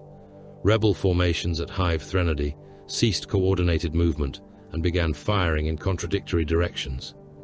Hybrid assault columns broke apart. Several cult cells simply collapsed, members clutching their heads and screaming as the psychic presence that had shaped their lives vanished. Others became more fanatical, throwing themselves at Imperial fortifications without command or restraint. Pure strains continued hunting, but no longer moved according to coherent planetary purpose. Guard commanders reported regained intersections, recovered artillery batteries, and entire rebel lines folding within minutes. For the first time since the uprising began, Imperial tactical projections showed green expanding rather than contracting. Skeld watched the data through a blood-streaked lens. "Almost looks like hope," Malvek answered before Cordain could. Then correct your interpretation. The Tyranid vanguard is already within system engagement distance. The beacon is no longer required. Cordain looked toward the choir. Then we erase it.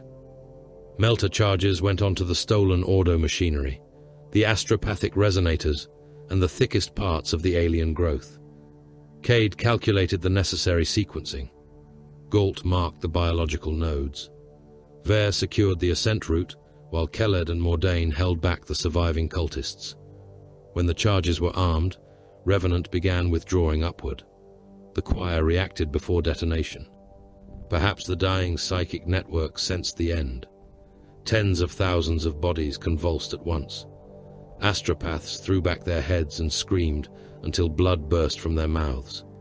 Bioelectric arcs jumped across the chamber with enough force to turn men black inside their robes. One psyker's skull split along the crown and expelled brain matter in a steaming plume. Another ignited from within, light burning through his eye sockets before his chest burst. "Detonate," Cordain ordered. The choir beneath died in stages. Melter charges burned through machinery with white heat. Resonance towers collapsed. Alien tissue ruptured into lakes of boiling fluid. The central growth split open and spilled organs larger than armored vehicles across the platform. Psychic feedback rolled through the chamber like invisible artillery. Thousands of cultists dropped at once, some bleeding from every opening, others clawing their own faces apart as the last fragments of the broodmind collapsed inside them. The ceiling began to fall. Revenant climbed through. Collapsing service passages, while masonry, burning flesh, and ruptured conduits vanished into the abyss behind them. Cade calculated the route continuously. Ver found openings through smoke no mortal could have seen. Kaled dragged Skeld when the Space Wolf's wounded leg finally failed beneath him, enduring the insult without comment. They reached the upper hive as the entire district convulsed. Streets buckled across kilometers. Towers leaned. Windows blew outward in cascading sheets, while the ground beneath Maledictus collapsed into the void where the choir had been. A cathedral manufactorum split down the center and fell inward, taking thousands of cultists and defenders with it. Revenant emerged into a plaza beneath a sky that no longer resembled day. Something vast had moved between Caraxes and its sun. Then another, and another. Mycetic spores began falling through the atmosphere. In numbers, Cordain's helm abandoned attempting to count. Defense lasers fired until the clouds became sheets of white light. High above, an Imperial cruiser burned from prow to stern and broke apart, both halves descending like falling cities. Shapes larger than fortresses moved behind the clouds, organic silhouettes surrounded by swarms of smaller organisms. Vox channels erupted with reports from every continent. Impact zones, bioforms, atmospheric spores, gargoyle swarms, tyrannid organisms landing in their millions. Skeld forced himself upright on the damaged leg and stared into the darkened sky. The infection is dead. Cordain removed the empty magazine from his bolter, inserted another, and chambered the first round, while something enormous roared above the cloud layer.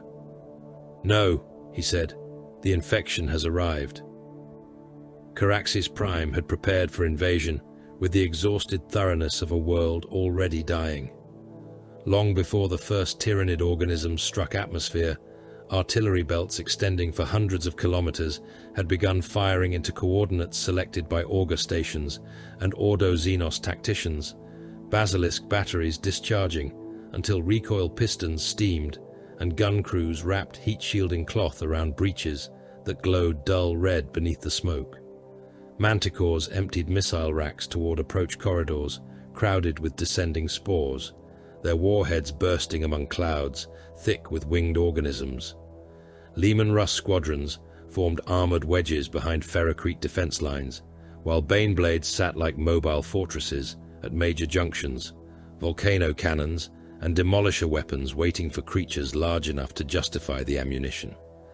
Infantry fronts ran across valleys, and hive approaches for tens of kilometers, trenches crowded with guardsmen, planetary defense cohorts, labor levies, and Skitarii maniples whose Binharic cant competed with the roar of guns.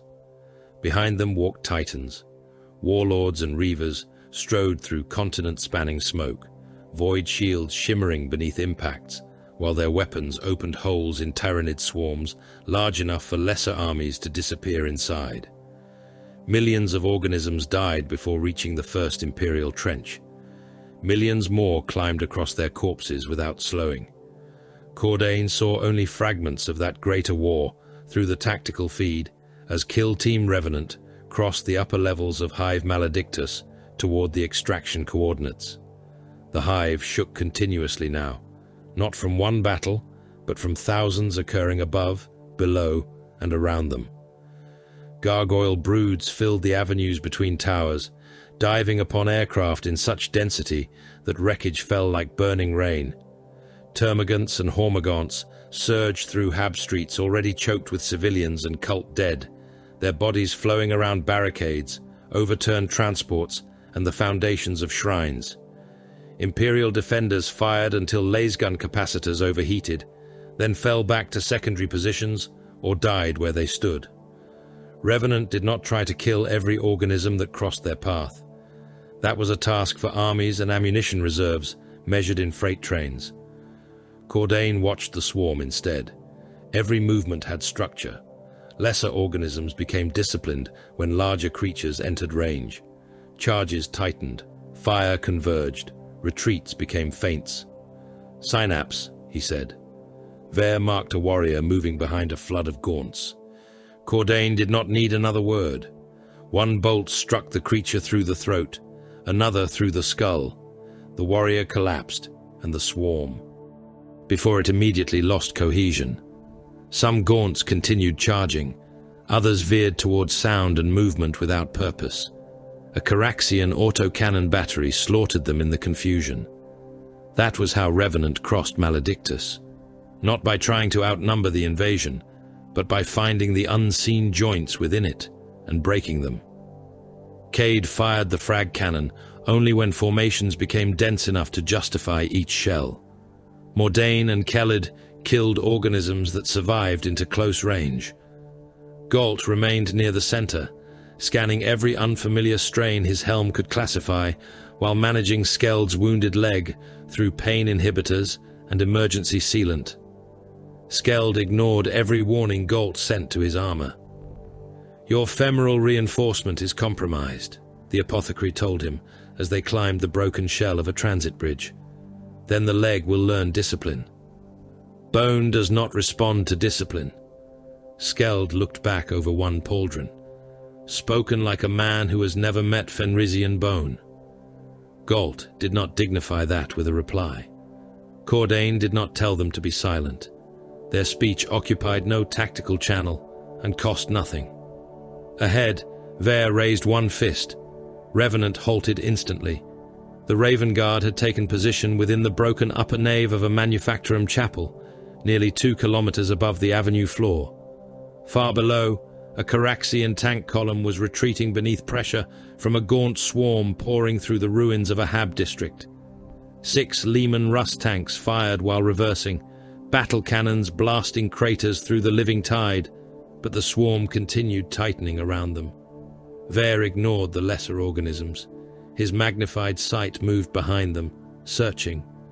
Cordain saw the same feed appear across his visor. A Tyranid warrior stood half-concealed beneath a collapsed transit arch, its cranial crest barely visible between smoke and moving bodies. It did not roar commands. It did not signal like an officer. It simply existed at the center of the swarm's purpose. "Range," Cordain said, 1,980 meters. Vare adjusted by a fraction. Wind did not matter within the Hive Canyon, but rising thermal currents did. His bolt rifle discharged once. Through magnification, Cordain saw the warrior's head vanish in a burst of chitin and dark fluid. The effect below was immediate. The gaunt wave fragmented. Some continued toward the tanks. Others turned against fresh targets on nearby rooftops. One cluster stopped entirely, twitching as if the idea of direction had been removed from its nervous system. The retreating tank commander recognized the change and ordered his squadron forward. 6 battle cannons fired almost together, and the avenue disappeared beneath flame and pulverized alien flesh. Vare had already moved his sight elsewhere. Second synaptic node, Eastern Tower. He fired. Another warrior died. Sensory organism on the lower bridge. A third shot. Brood coordination reduced.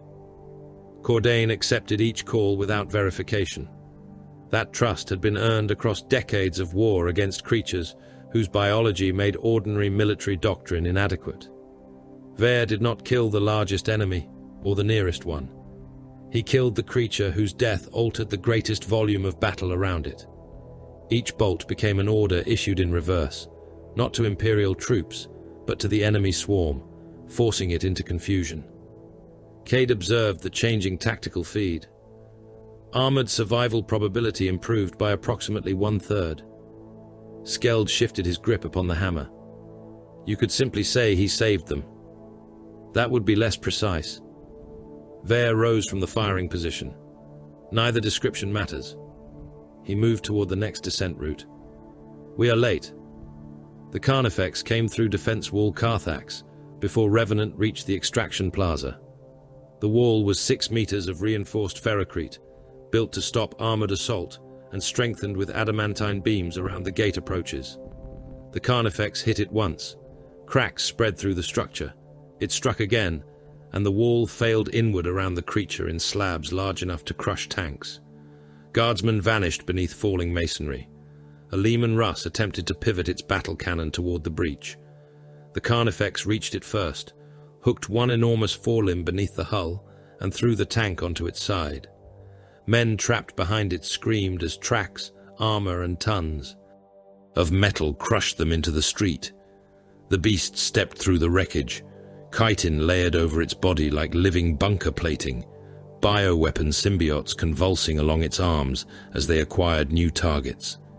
The Black Star extraction marker lay beyond it.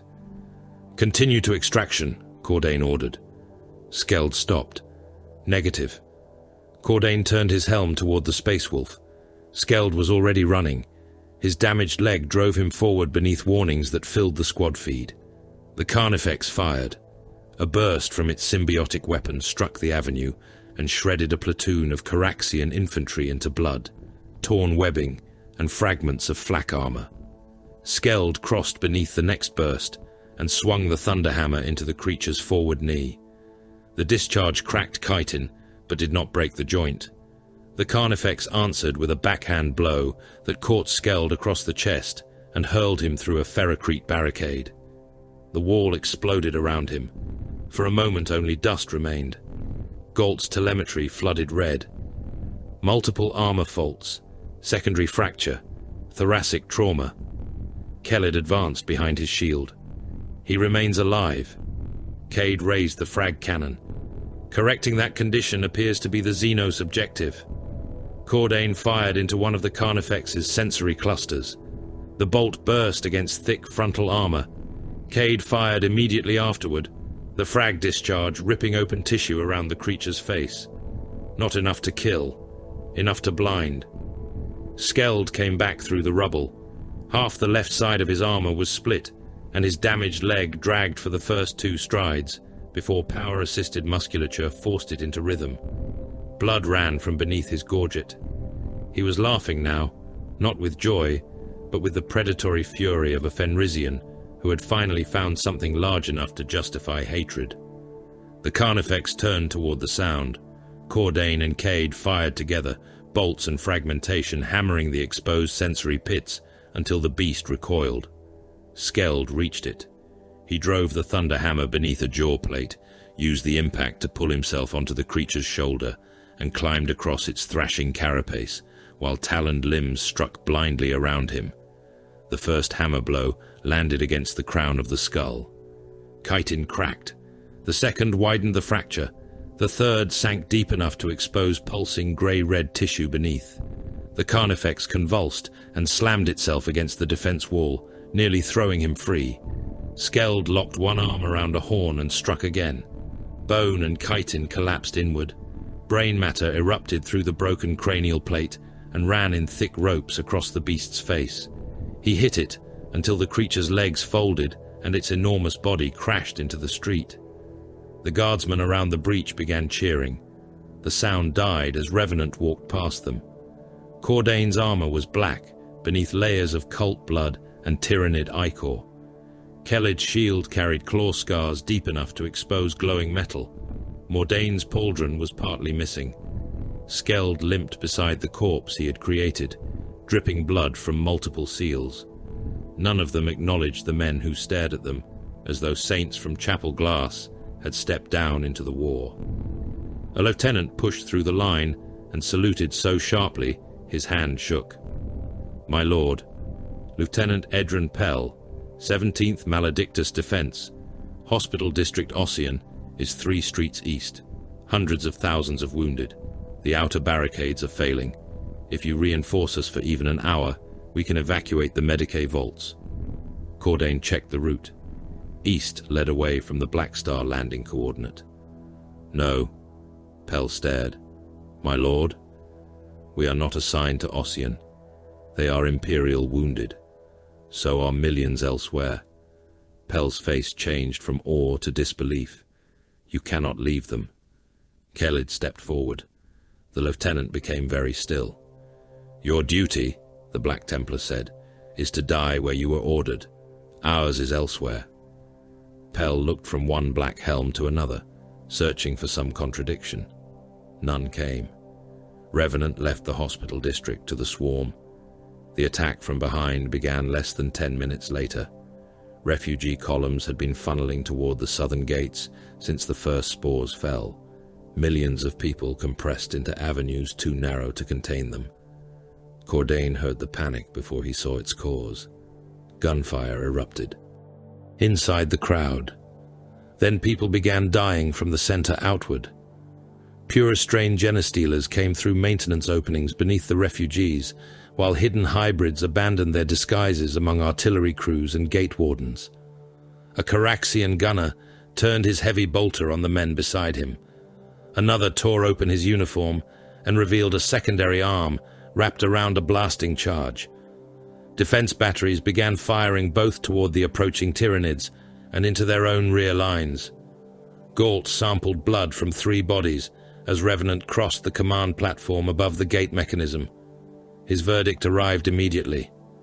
Widespread contamination, 4th-generation markers across multiple evacuation blocks.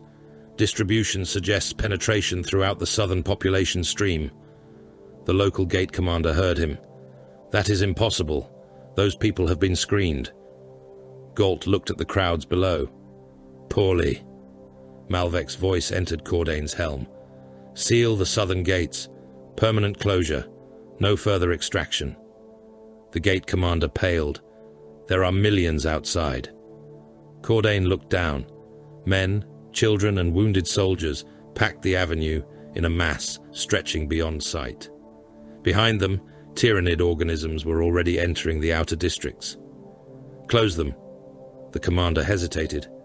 "Watch, Captain. I require confirmation." Cordain faced him. "You have it." Machinery older than any living man awakened beneath the city.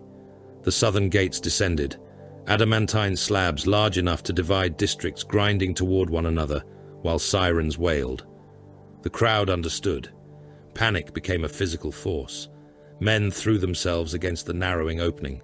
Soldiers abandoned formations and ran. Families were crushed between bodies before the gate even sealed. Hands hammered against metal from the outer side. Las fire struck the doors. Then the first Tyrannids reached the rear of the trapped multitude. Cordain watched through external feeds as Hormagaunts entered the crowd, and human bodies began coming apart beneath scything limbs. The gates met with a sound like a tomb closing. Vare disappeared from the squad formation 3 streets later. Cordain noticed because the Raven Guard stopped feeding target updates. Vare. No response. Then a single gunshot sounded above them. Cordain looked up toward the fractured remains of a transit tower. Vare had separated to acquire Overwatch. Something moved behind him, almost invisible even through enhanced optics. A distortion. A shape that had been watching Revenant through the entire advance. "Lictor," Cordain said. Too late. The creature struck from the wall. One talon punched through Vare's abdomen and emerged from the front of his armor in a burst of blood and shattered ceramite.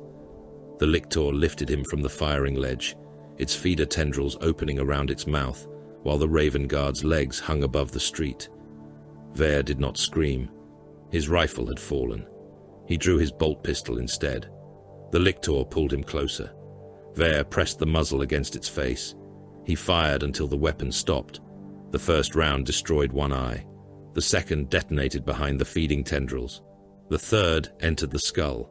The next explosions tore away half the Lictor's head and blew sections of Vare's own breastplate apart at such close range. Both bodies fell from the ledge and struck the street below. Revenant reached them as the Gaunts arrived. Cordain and Cade turned outward. Bolter fire and fragmentation filled the avenue, while Galt knelt beside Vare. There was no attempt at treatment.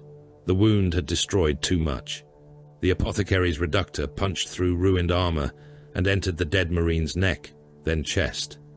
Keled stood over him with shield raised, while Mordain killed organisms that broke through the firing lane. "Primary progenoid recovered," Galt said. A Gaunt reached the edge of the circle. Skeld crushed it with one blow. "Secondary recovered. Extraction complete." Keled bent once and removed the Raven Guard chapter badge from the damaged pauldron. Skeld looked at Cordain. "Words later? If there is a later." That was Vare's funeral. They left him in the street. Judgment of Iron arrived through a sky filled with burning aircraft and winged Tyranids. Its guns opened before it reached the plaza, cannon fire carving a corridor through Gaunts massed around the extraction. Marker, while missiles tore apart warrior broods coordinating the attack. The Black Star descended through falling corpses. Revenant fought toward the ramp. Cade fired until the frag cannon's ammunition feed warning turned amber, every discharge converting clusters of Tyranids into shredded chitin and steaming organs. Keled boarded backward, shield covering Galt. Skeld hauled himself up the ramp on one functioning leg. Mordain came last. A Tyranid warrior leapt onto the loading ramp after him. The Blood Angel turned, caught one blade arm against his damaged pauldron, and drove the Xenophase weapon through the creature's chest.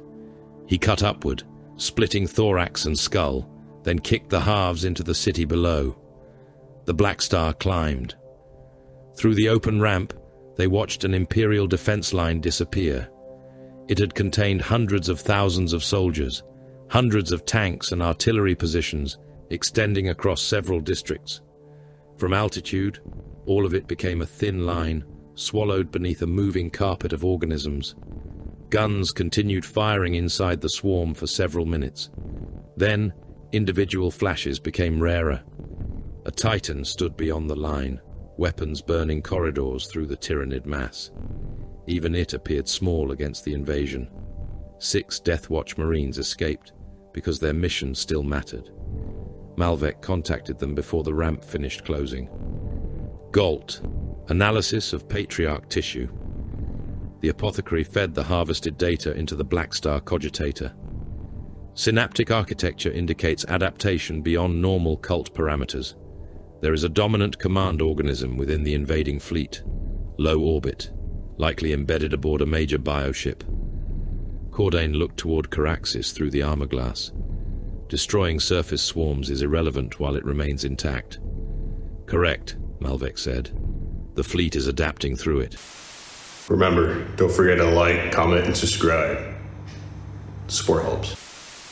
Cordain checked the squad. Vare was dead. Skeld could barely stand. Mordain's armor was open at one shoulder. Keled's shield was nearly ruined. Cade's primary ammunition was approaching depletion. Galt's arm remained damaged. When do reinforcements arrive? They do not. The Black Star banked. Malvec's voice remained perfectly calm. Revenant will board the bioship. Below them, Caraxis Prime burned beneath a sky alive with Tyranids. Ahead, beyond the upper atmosphere, something enormous moved across the stars. Judgment of Iron turned toward it. The boarding torpedo waited less than 40 kilometers from the edge of space, sealed inside Launch Bastion Helicon, with its prow pointed toward the heavens, and might as well have been on another world. Judgment of Iron banked away from its orbital ascent vector as Malvec transmitted the revised approach, the Black Star dropping toward a battlefield so enormous that Cordain's helm could not encompass it as a single engagement. The primary spaceport of Hive Maledictus sprawled across hundreds of square kilometers of launch aprons, defense towers, fuel reservoirs, and armored cradles capable of servicing vessels far larger than the Corvus gunship. Hundreds of Imperial transports remained trapped upon those aprons because the void control complex governing their launch corridors had been overrun. Some were troop ships carrying entire regiments. Others were manufacturum freighters packed with ammunition, replacement armor, and food stocks. Several had civilians locked aboard under administratum seal, their holds filled far beyond capacity because somebody had still believed escape from Caraxis remained possible. None could rise while the orbital tracking arrays and defense cogitators remained compromised. Worse, the boarding torpedo designated for Revenant could not fire. Its launch trajectory crossed the same corrupted control network. Cordain stared through the cockpit armor glass as artillery flashes rolled across the horizon and felt something colder than anger settle inside him.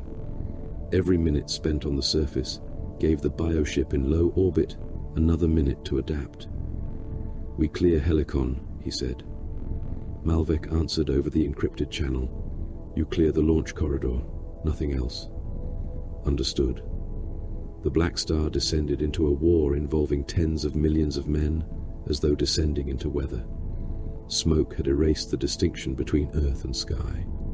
Imperial artillery no longer fired upon visible targets, because visibility had ceased to exist hours earlier.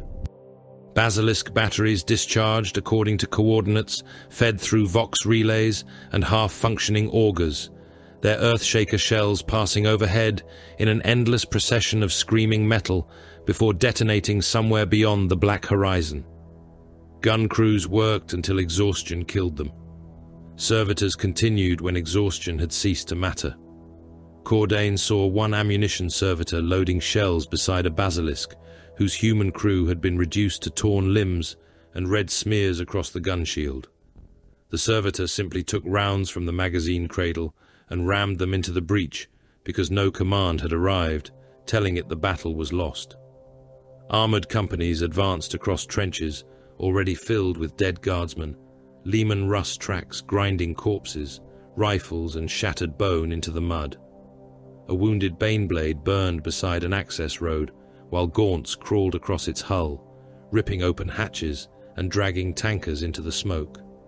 Beyond it, a Reaver Titan strode between manufacturum towers and fired its volcano cannon into a bioform so enormous that the creature's upper body rose above the surrounding buildings. The blast turned daylight white. When Cordain's vision cleared, the monster was missing half its thorax, and the Titan had lost one void shield. Infantry beneath both had simply ceased to exist. No one paused. Aircraft fell from the clouds, trailing burning fuel. Tyranid spores burst upon landing and disgorged organisms into artillery parks. Men died by the thousand beneath feet too large to notice them. Kill Team Revenant crossed the battlefield without haste and without awe. Cordain identified the shape of the Tyranid assault before they reached Helicon's first defense line. The swarm was not evenly distributed.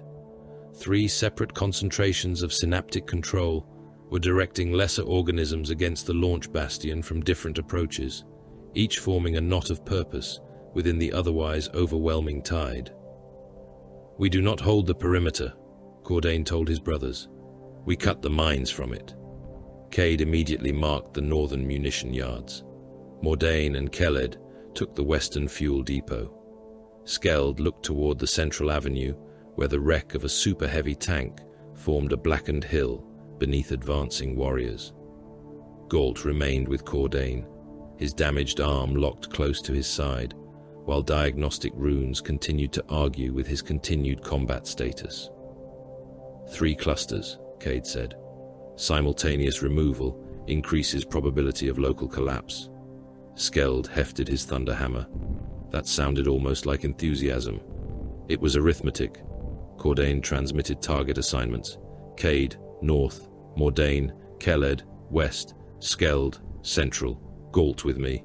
Sever synapse and converge upon Helicon. Nobody questioned why the Deathwatch divided themselves inside a swarm that could drown divisions. Their expertise existed precisely for moments when concentration of force was less useful than concentration of effect. Cade reached the munition yard beneath a barrage that killed most of the Caraxian infantry attempting to hold it. Gaunts poured between ammunition bunkers and loading cranes, leaping across burning shell pallets, while a brood of Tyrannid warriors remained behind them near a collapsed cargo elevator. The Iron Hand did not rush the Synapse creatures immediately. He anchored himself against the chassis of an industrial loader, locked the frag cannon into his shoulder, and began firing into the avenues feeding the yard. Each discharge transformed living organisms into violently distributed matter. One Hormagaunt lost everything above the pelvis and still managed 2 convulsive steps before collapsing. Another vanished into a spray of claws, teeth, and translucent organs that struck Cade's armor with wet impacts. A cluster of termagants attempting to climb a loader disappeared beneath fragmentation so dense that what remained slid down the machinery as a red-purple slurry. Ammunition reserve diminishing, Cade reported, firing again. Synaptic targets remained screened. Cordain heard gunfire hammering behind the report. Proceed. I am. The frag cannon roared until the weapon's feed warning became terminal. Cade fired the last round into a mass of gaunts at such short range that alien fluid completely covered his breastplate. Then the chambers rotated empty. The swarm reached him. Cade maglocked the useless frag cannon and met the first creature with his fists. A gaunt lunged. He caught its throat in one armored hand and closed his fingers until vertebrae and chitin collapsed together. Primary weapon depleted. He hurled the corpse into another organism, breaking both against the cargo loader. A second gaunt climbed his back and drove claws into Gravis plate. Cade seized it by one leg, pulled it over his shoulder, and smashed it head first against the loader until the skull ruptured. Rear armor scored, penetration negligible. 3 more came at once. Cade stamped through the first, crushing its head beneath his boot. His left fist entered the thorax of the second and exited carrying a section of spine. The third clamped its jaws around his forearm. Cade looked down at it as though evaluating defective machinery, seized the upper jaw with his other hand and tore the skull open. Biological resistance below projected value. Then the warriors emerged through the dead. Cade retrieved a bolt pistol from a fallen Caraxian officer, fired into the first creature's exposed eye at close range, and used the detonation to step inside the second's blade arms. His fist struck beneath the jaw, with enough force to break the neck. The third warrior raised a death spitter. Cade tore a shell from a damaged ammunition hoist, triggered the loader's emergency release, and dropped half a ton of ordnance onto the creature. The explosion removed the synaptic cluster from the tactical display. Across the northern yard, thousands of lesser organisms lost coordination almost immediately, and Imperial heavy weapons began slaughtering them. Mordain and Keled entered the fuel depot through fire. Promethium tanks burned along the western approach, the heat severe enough to turn rain into steam before it reached the ground. Keled advanced behind his storm shield, while mining lasers and Tyrannid bioweapons struck the scarred relic. Mordain moved in the shield's shadow until they reached the warrior brood, controlling the assault. Then the Blood Angel stepped past him. His Xenophase blade came alive with its unnatural shimmer. The first warrior attacked with paired bone swords. Mordain turned one blade aside with his vambrace, ducked beneath the second, and drove the alien weapon through the creature's shoulder joint. The edge passed through chitin without resistance. He twisted, severed the limb, and turned the returning stroke through the warrior's neck. Its head came free in a fountain of steaming fluid. "One synaptic organism terminated," he said, with the measured courtesy of a courtier announcing the conclusion of a formal matter. Khaled buried his power sword through another creature's chest. 2. A third warrior crashed into Mordain hard enough to drive him against a fuel conduit. The Blood Angel caught its throat with one hand, forced the head aside, and cut from hip to opposite shoulder. The creature opened in two halves and drenched him in hot alien blood. Skeld's laughter came over the squad vox. "You sound as though you are enjoying yourself, Angel." Mordain stepped through the falling corpse. "Enjoyment is irrelevant." A warrior lunged. Mordain took both of its forward limbs at the joints, reversed his blade, and bisected the creature through the abdomen. "Perfection," he added, "is sufficient." Skeld had no reply, because he was climbing over the corpse of a Baneblade. The super-heavy tank had died facing the central approach, its armor opened by living weapons, and its crew partially dragged through breaches too small to accommodate human bodies intact. Skeld climbed across the ruined turret, while warriors gathered beneath him. His wounded leg failed twice, armor servos compensating with violent jerks. He ignored the pain runes. When the nearest warrior raised its weapon, he jumped. The Space Wolf fell from the Baneblade's hull with his thunderhammer overhead and struck the creature hard enough to explode its upper body. The impact threw broken chitin across the road. The remaining warriors attacked simultaneously, one blade arm carved into Skeld's shoulder plate. Another struck his thigh where the Patriarch had wounded him. His armor flooded the squad feed with fresh warnings. Skeld answered by smashing one warrior into the road until its skull split, pivoting through the recoil and driving the hammer laterally through the thorax of another. The power field burst the body outward in a cloud of organs and splintered ribs. A third organism impaled him through the side. Skeld seized the offending limb, pulled himself closer instead of away, and drove his helm into the warrior's face. Bone cracked. He did it again. Then the hammer came up between them and reduced the creature's head to pulp. When the final synaptic organism fell, the gaunt swarms around the central avenue faltered. Caraxian infantry recognized the change and opened fire with everything that remained. Heavy bolters turned confused organisms into pieces. Tanks advanced. Flamers painted the road in burning Xenos. The effect rippled across Helicon.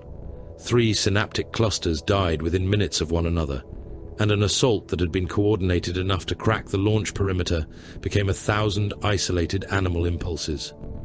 Guardsmen who had been retreating found themselves facing gaunts that suddenly attacked muzzle flashes instead of objectives. Artillery crews rotated guns to direct fire and pulverized entire broods at close range. Armored companies broke through positions that had been impenetrable moments earlier. Cordain watched the tactical map change and felt no satisfaction. The spaceport was still surrounded. The launch corridor remained compromised. Every gain existed only long enough to be spent. Lord General Castor Wren found him over the command channel, while Revenant regrouped beneath the burning remains of a transit gantry. The general's voice carried exhaustion beneath formal discipline. "Watch, Captain Cordain. Your intervention has stabilized the Helicon front. I require Revenant to remain on station and repeat the operation along the eastern perimeter." Cordain continued checking ammunition while he answered. "Denied." Silence followed. "You misunderstand me." "No." Wren's restraint broke. "I have more than 4 billion troops committed across Caraxis. Entire army groups are collapsing. Your presence changes the behavior of every soldier who sees you. Hold Helicon for 1 hour, and I can reposition 3 reserve corps." Cordain locked a fresh magazine into his bolter. "Our objective is orbital. Millions may die if you depart. Millions will die if we remain. The general's breathing was audible over the channel. Then what exactly are we defending? Cordain looked toward the smoke where a Titan burned upright, still firing one functioning weapon, while lesser organisms climbed its legs. Your concern is measured in cities, Lord General. Mine is measured in systems. Ren did not answer for several seconds. When he did, reverence had vanished. Emperor, protect us from his angels. Cordain closed the channel.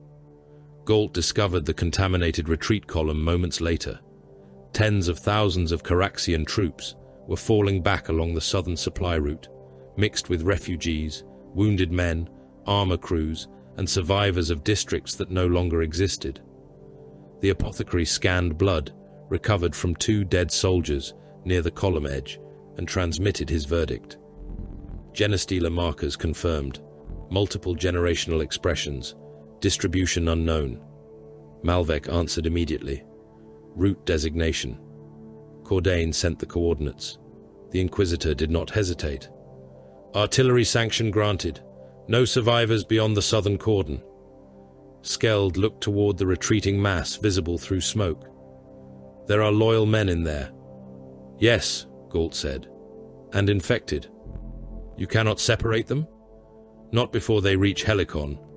Cordain opened the artillery net. Fire mission. Southern supply corridor. Full battery concentration. Coordinates follow. Earthshaker shells began falling less than a minute later.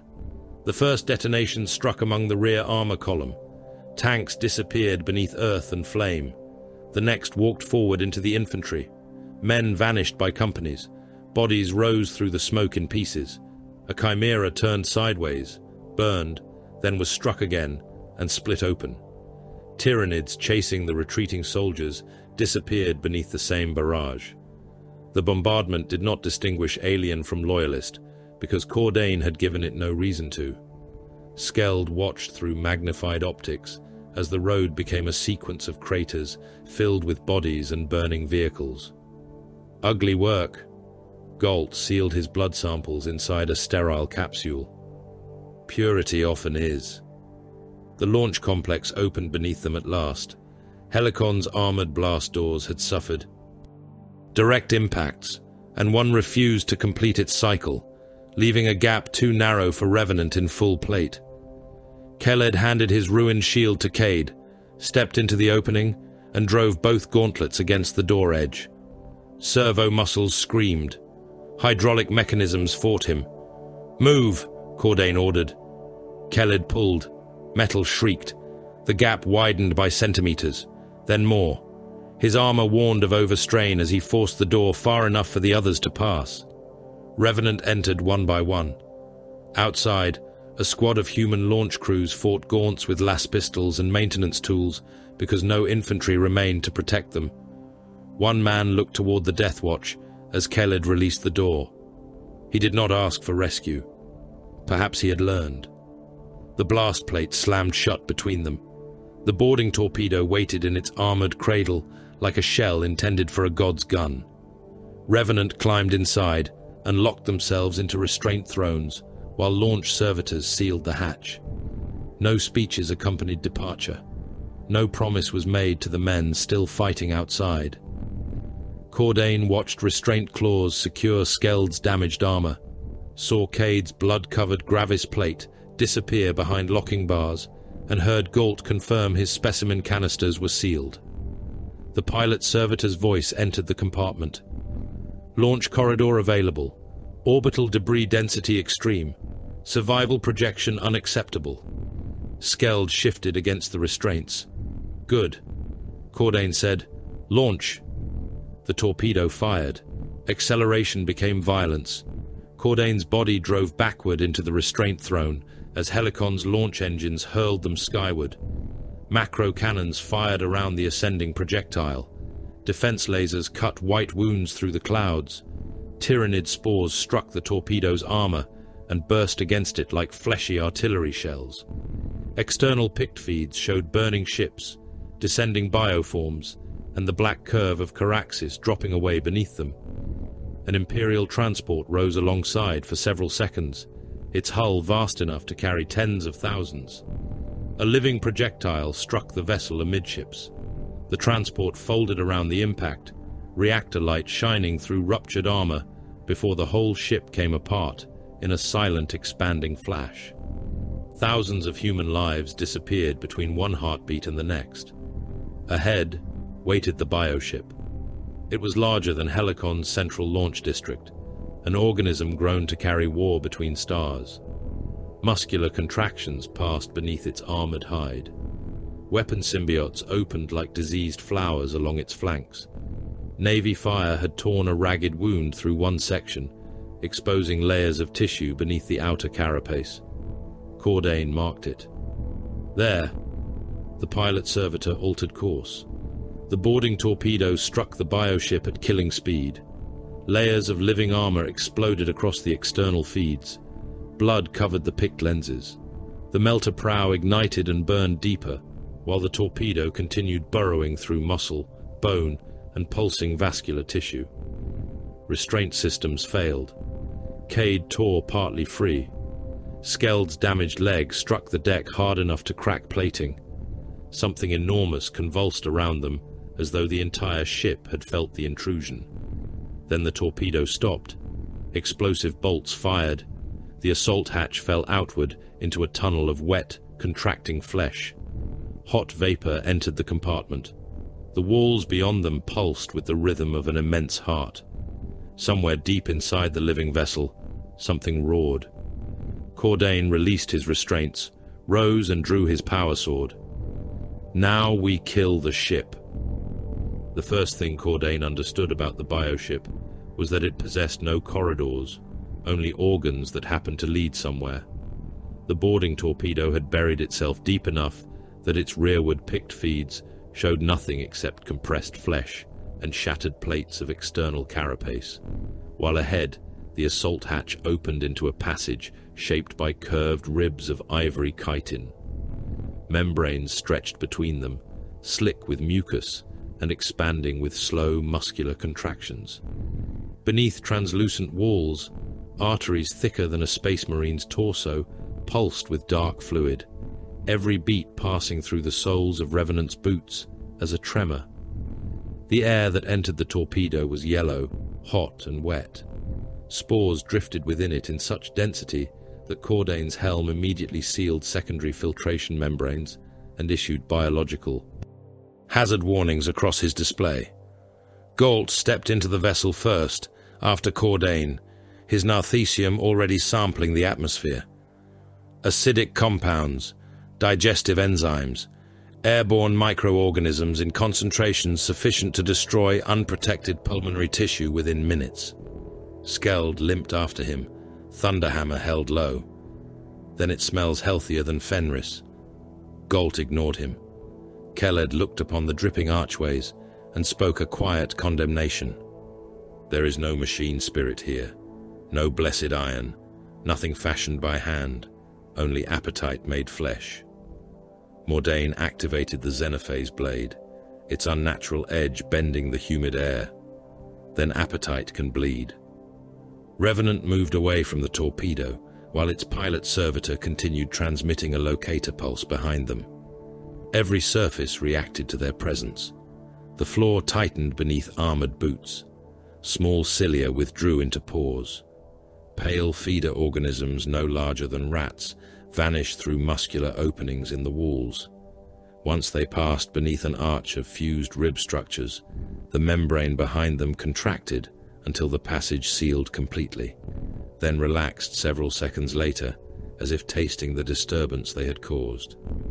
Cordain had boarded Orc hulks, Eldari vessels, heretic cruisers, and structures grown by species whose names existed only in sealed Watch Fortress archives. But this was different. They were not inside a ship that lived. The distinction was too comforting. They were inside a living creature that happened to perform the functions of a ship. Its atmosphere was breath. Its passageways were vessels and cavities. Its armor was bone.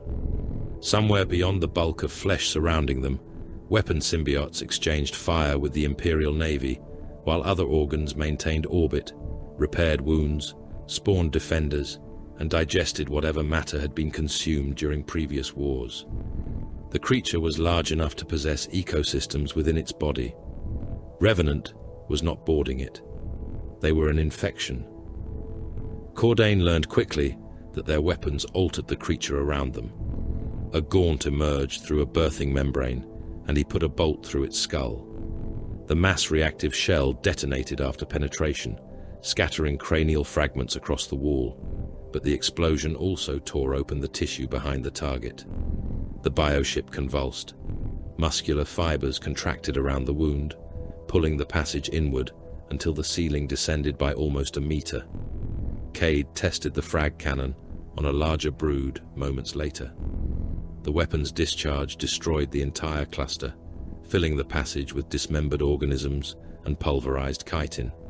But the surrounding wall collapsed in response, layers of flesh swelling into the corridor until the route behind them became impassable.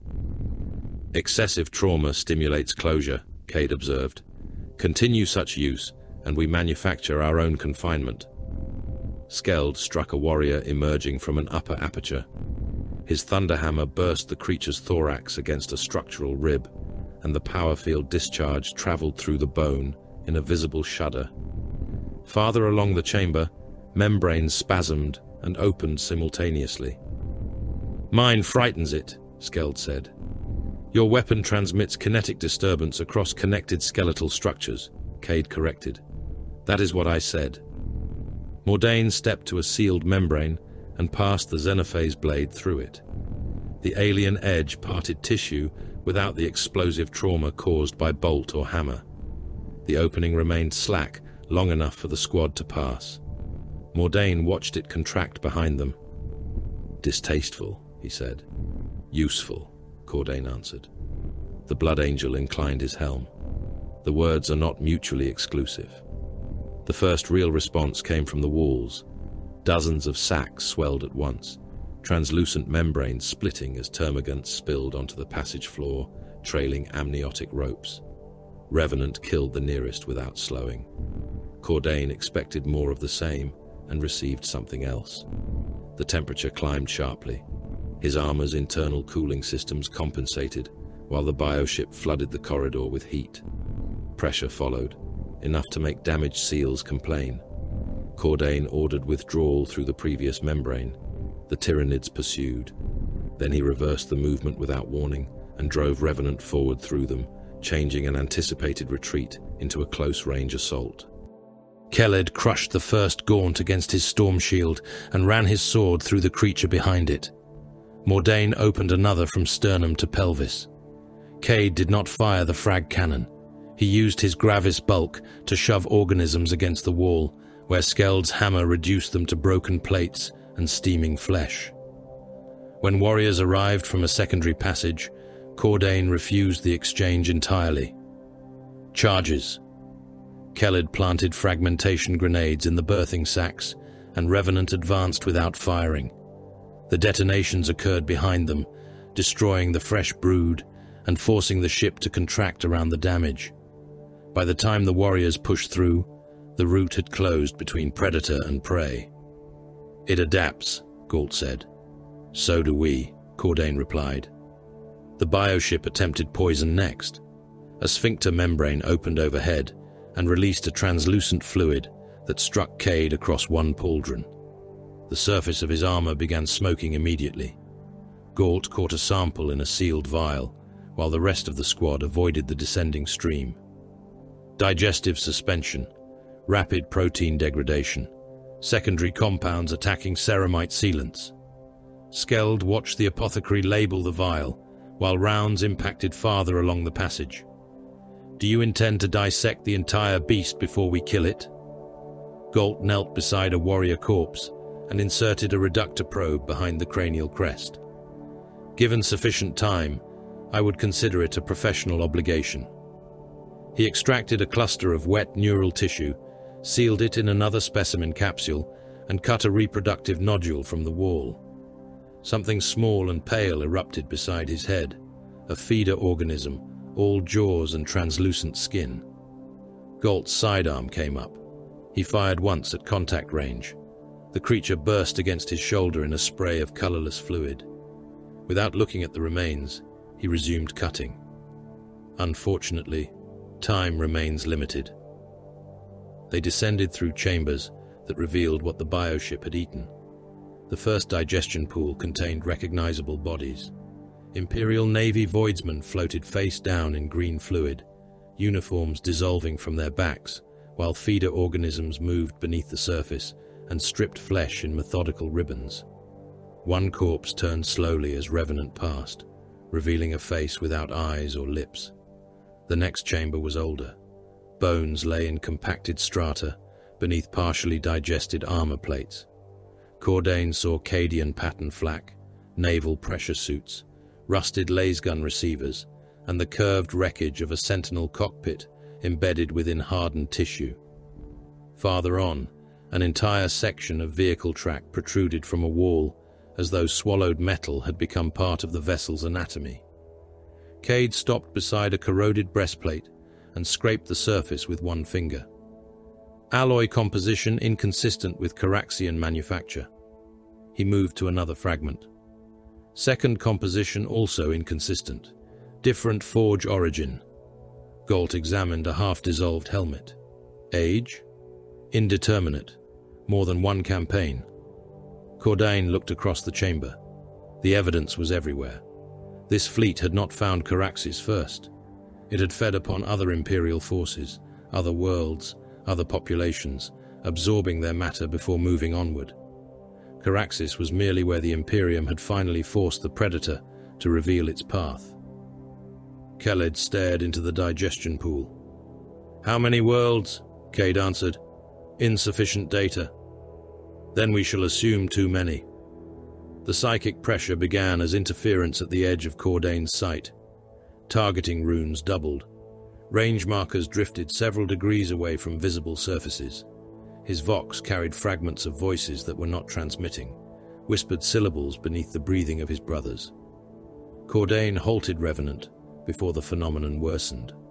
Ahead, the passage widened into a chamber ribbed with nerve bundles. At its center floated a zoanthrope, its immense cranium suspended above a wasted body by psychic force and supported within a web of pulsing synaptic tendrils. Smaller organisms clustered beneath it, while warriors guarded the chamber approaches. Cordain's auto-targeting system acquired the zoanthrope, lost it, then placed the target icon against empty wall. Disengage target assistance. Visual acquisition only. Cade fired first. The frag discharge struck an invisible barrier and burst outward, fragments embedding themselves into the surrounding tissue.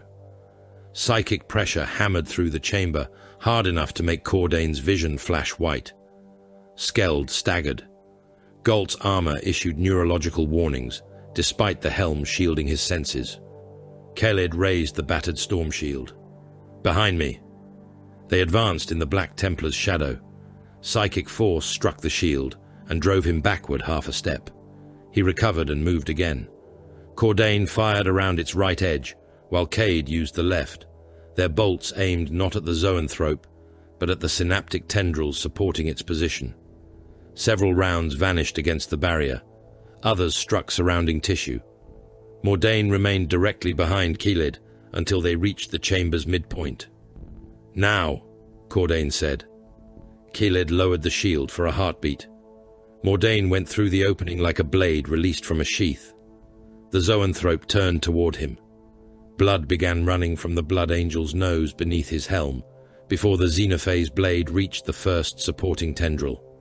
Mordain cut through it. The psychic field flickered. He cut another. Cade fired immediately, and this time the shot struck flesh. Khaled put 3 bolts into the creature's lower body. Cordain added his own fire to the exposed cranial mass. Mass reactive detonations opened the enormous skull from several directions at once. Grey tissue, dark blood, and fragments of cranial plate burst across the synaptic web. Every tyrannid in the chamber changed. One warrior attacked another. Several gaunts collapsed, kicking against the floor. Others rushed toward the nearest movement without coordination. Khaled met them with shield and sword, while Skeld entered with the hammer, pulping two organisms against the same rib. Cade conserved the frag cannon and used his bolt pistol. Mordain stepped through the confusion and removed heads with clean strokes. The collapse was local, but absolute enough that Galt reached the ruined zoanthrope without opposition. He pressed his narthekium into exposed brain matter, read the chemical and electrical activity, then turned toward the thick bundles of nerves descending through the chamber floor. Signal conduction continues downward. These structures are relays, not origin points. Cade interfaced his auspex with the apothecary's readings. Convergence toward ventral mass. Depth significant. Cordain looked into the lower passage where the nerve trunks disappeared. Command node. Galt nodded. Local synaptic nexus. Destroy it, and coordination through this section of the bioship should collapse. Depending upon network redundancy, planetary organisms linked through this vessel may experience temporary synaptic disruption. Malvek heard the report through the boarding torpedo relay. Confirm the node. Plant a locator beacon. Withdraw to entry point. Naval lance batteries will engage once you clear the vessel. Cordain looked back along the route they had traveled. Negative. The Inquisitor's pause was brief. Repeat. Orbital fire may not penetrate to the ventral core before the vessel adapts or alters position. We will place charges directly upon the nexus. Your instructions are reconnaissance and target designation. My instructions were to cripple the command organism coordinating the surface invasion. You serve the Ordo Xenos, Watch Captain. Cordain's reply remained calm. Service is not obedience without judgment. You did not send guardsmen into this vessel. You sent Adeptus Astartes because we are expected to make decisions lesser men cannot. Keled said nothing, but Cordain could feel the Black Templar's approval in his stillness. Malvek was silent for several heartbeats.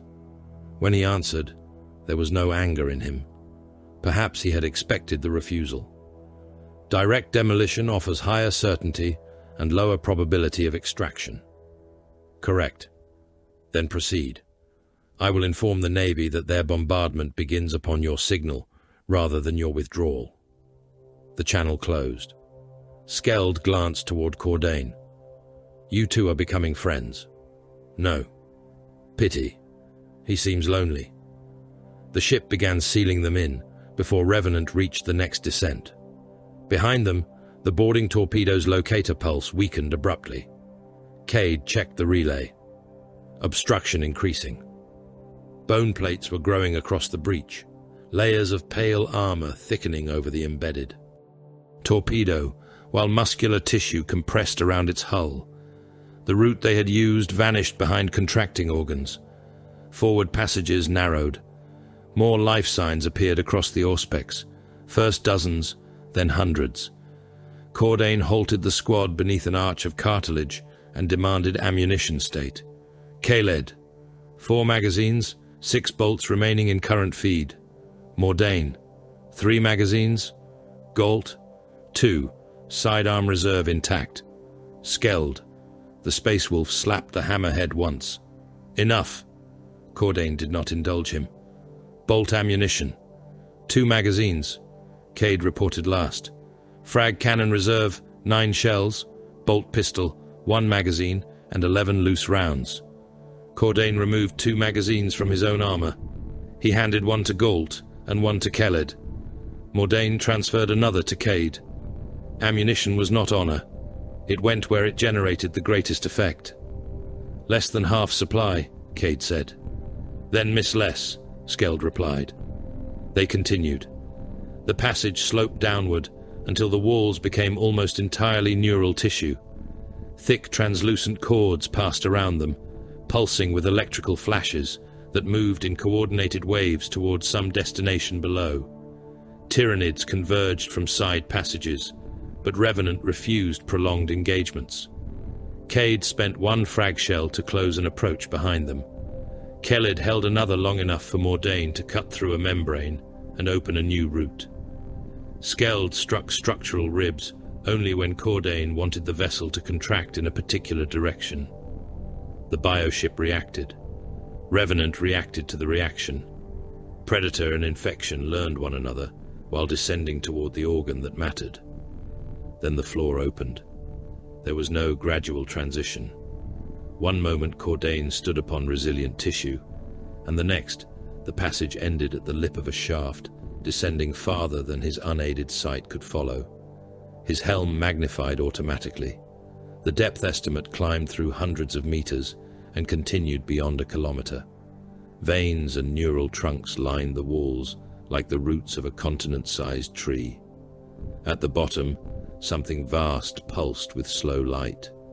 It was not a brain in any human anatomical sense, but Galt needed only seconds to identify its function. Lobes of grey-violet tissue surrounded a central synaptic mass, large enough to dwarf a cathedral, each contraction sending visible impulses outward through thousands of nerve bundles. Hundreds of tyrannid organisms moved across platforms of bone surrounding it. Warriors, gaunts, larger shapes Cordain's helm struggled to classify. Every creature below formed a living defense around the same organ. Galt stared into the abyss. Local synaptic nexus confirmed. Skeld stepped to the edge beside Cordain, looked down through kilometers of living darkness, and adjusted his grip upon the thunderhammer. And how exactly do you intend to reach it? Cordain removed the bundle of melter charges from his armor and activated the gravitic clamps. Quickly! Then he stepped over the edge. Cordain fell into the bioship's central cavity with the melter charges locked against his armor and a gravitic descent line screaming from the reel at his waist. The shaft swallowed him immediately. Its walls curved away into darkness so vast that his autosenses required several heartbeats to resolve distances, neural trunks and vascular conduits descending beside him like the roots of some planetary organism. Revenant followed in sequence. Keled came after him behind the remains of his storm shield, Mordain beneath the Black Templar, Cade descending with the emptying frag cannon mag-locked across his chest, Skeld dropping with considerably less regard for controlled descent, and Galt last so that he could observe them all. Their lines bit into exposed bone and hardened cartilage wherever gravitic clamps could find purchase. Far below, the synaptic nexus pulsed with slow internal light, each contraction sending pale electrical impulses upward through the walls. The organisms guarding it began climbing almost immediately. They did not wait upon platforms or defensive galleries. Gaunts swarmed directly up the shaft, talons punching into living tissue, while larger warriors followed with unnerving coordination. Contacts vertical, Cade reported. Multiple elevations. Closing. Cordain released one hand from the descent cable, brought up his bolter and fired. Downward. The first mass-reactive round entered a climbing gaunt through the spine and detonated inside the thorax. The organism came apart against the wall and fell through the darkness, trailing intestines behind it. Another corpse struck it hundreds of meters below, both bodies disappearing into the living basin around the nexus. The descent became a battle fought without a flaw. Caled used his storm shield to deflect organisms leaping from the wall while firing beneath its edge. Mordain hung from one line, body turned almost horizontal as he cut a genestealer from the wall with the Xenophase blade and watched the severed creature tumble into the abyss. Cade calculated where the tyrannids were clustering beneath them, removed a demolition charge from his belt, armed it, and simply let go. It fell past Cordain's boots, past a brood of climbing gaunts, and into a bone shelf crowded with warriors. The detonation turned the shelf into fragments. Chitin, limbs, and chunks of structural tissue erupted outward before gravity claimed everything. Skeld refused such restraint. He disengaged his cable clamp, dropped 20 meters through open space, and swung the thunderhammer with both hands while falling. The weapon caught a warrior clinging to the shaft wall and discharged with a crack that traveled through every surrounding rib. The creature's torso collapsed inward. Its upper limbs remained anchored for an instant, while its abdomen, hips, and legs tore free, and fell away in a curtain of organs.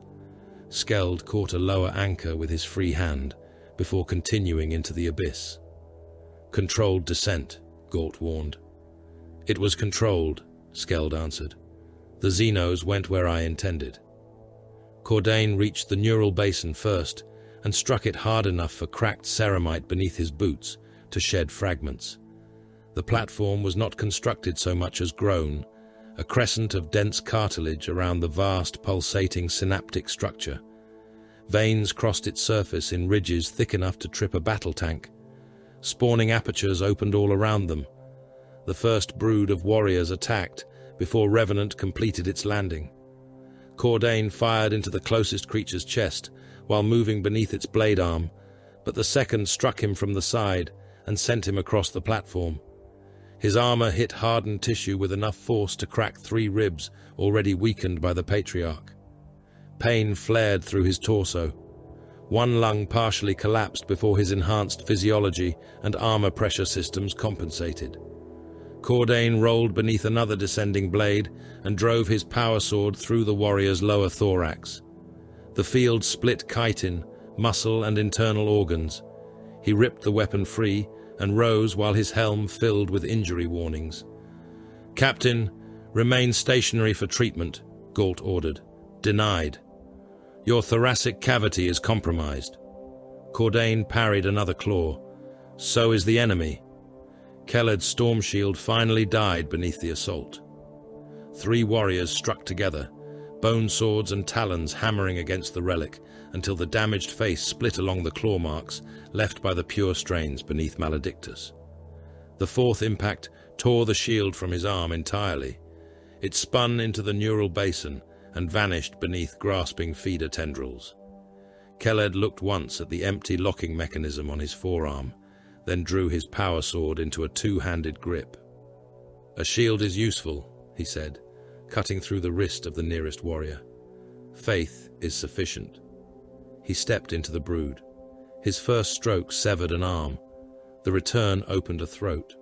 A claw scraped down his helm and split one optic lens, but Kelled forced his sword into the creature's mouth and drove upward until the blade emerged through the crown of the skull. Beside him, Mordain killed with the measured violence of a ritual execution. The Blood Angel's Xenophase blade passed between plates of chitin and through joints with almost contemptuous ease. A warrior lunged too close and caught his helm between 2 talons. Mordain twisted free before they could close, but one claw hooked beneath the gorget seal and ripped the helmet away. It disappeared into the melee. Toxic atmosphere struck his bare face. His eyes narrowed instantly as corrosive spores and acidic vapor burned skin and throat. Still, he fought. He removed the warrior's head with one clean horizontal cut, inhaled once through clenched teeth, and turned toward the next. Galt reached him before the second breath. The apothecary slammed an emergency rebreather seal across Mordain's mouth and nose, injected neutralizing compounds through the exposed neck seal, and drove the Blood Angel backward beneath the protection of Kelled's sword. Respiratory exposure limited. Continue filtration. Mordain's face was already marked by chemical burns, blood running from one nostril where the ship's atmosphere had attacked exposed tissue. "My gratitude." Galt had already turned away. Cade was nearly invisible beneath alien matter. The Iron Hand's gravis plate had become coated in blood, mucus, translucent organs, and fragments of carapace, until only patches of original black remained visible beneath the filth. He fired the frag cannon into another spawning aperture at such close range that the blast destroyed both the emerging organisms and half the wall around them. 4 shells remaining, Cade reported. He fired again. A gaunt brood became a cloud of shredded flesh. 3. Another discharge blew a warrior's upper body across the nexus. 2. Cordain heard him over the gunfire. "Preserve 1 for structural breach." Cade fired again. 1 preserved. Galt reached the base of the synaptic node beneath covering fire and immediately stopped treating it as a battlefield target. His Narthesium probes entered exposed folds of neural tissue. Chemical analysis scrolled across Revenant's shared display. Then the apothecary found metal. He cut around it with a monomolecular instrument and pulled a corroded fragment free.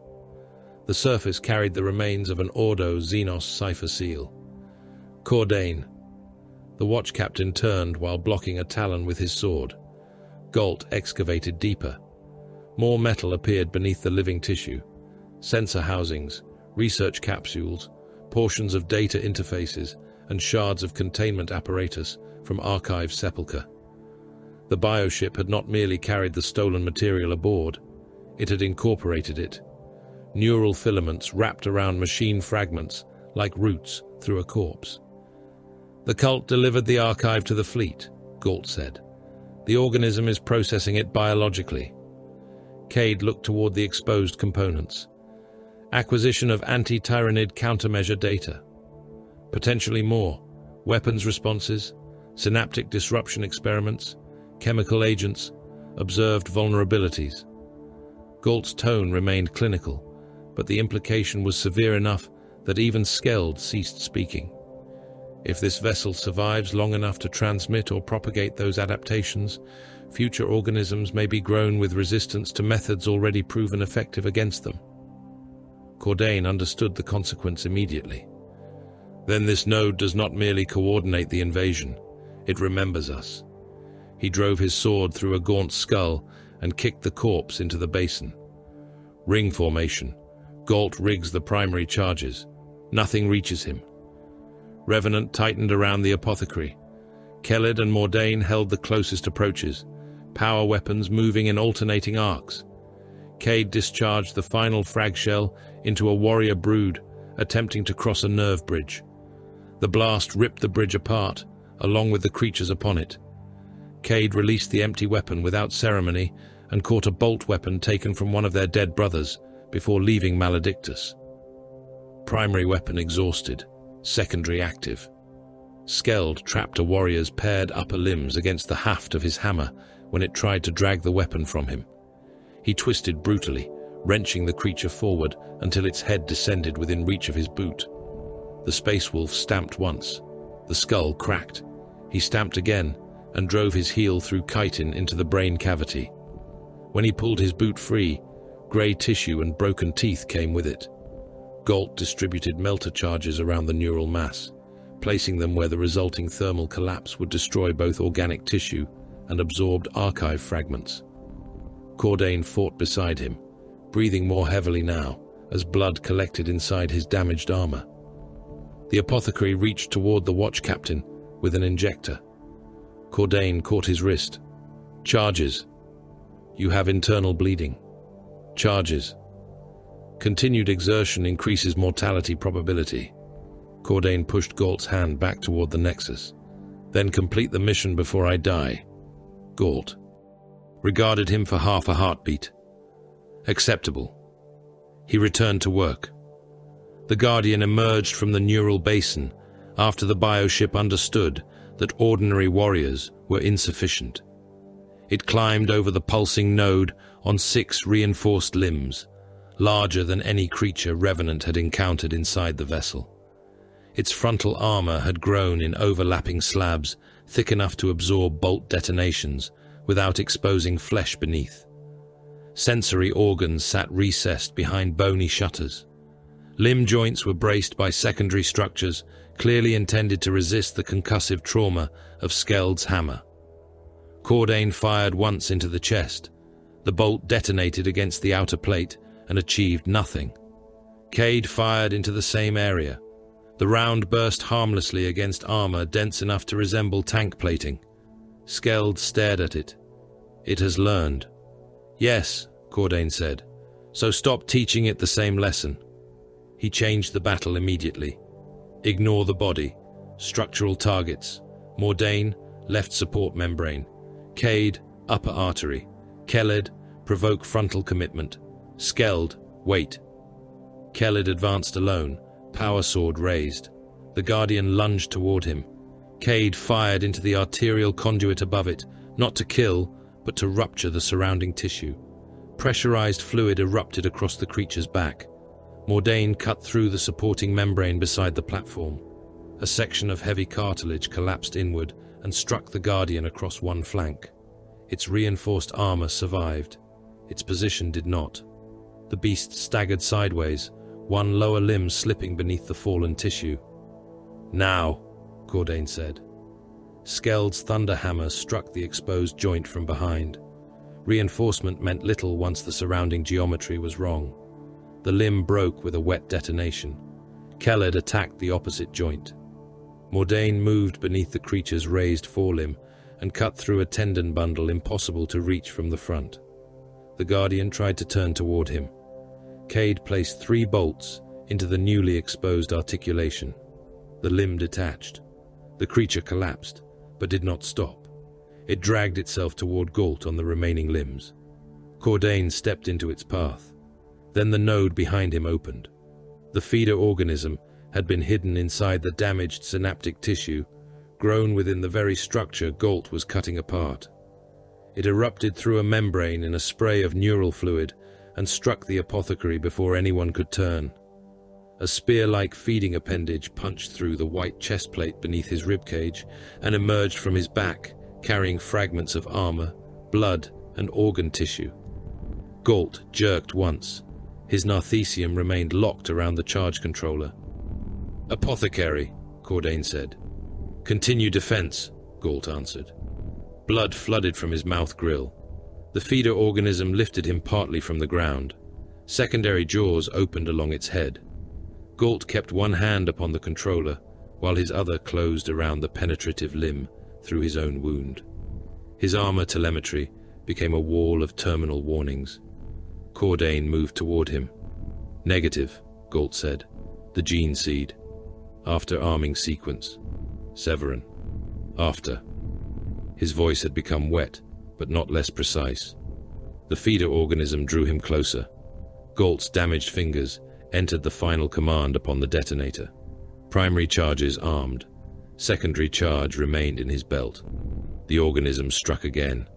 Galt triggered the secondary melter charge at arm's length. White fire consumed them both. For an instant, the apothecary, the feeder beast, and part of the neural node became a single incandescent shape.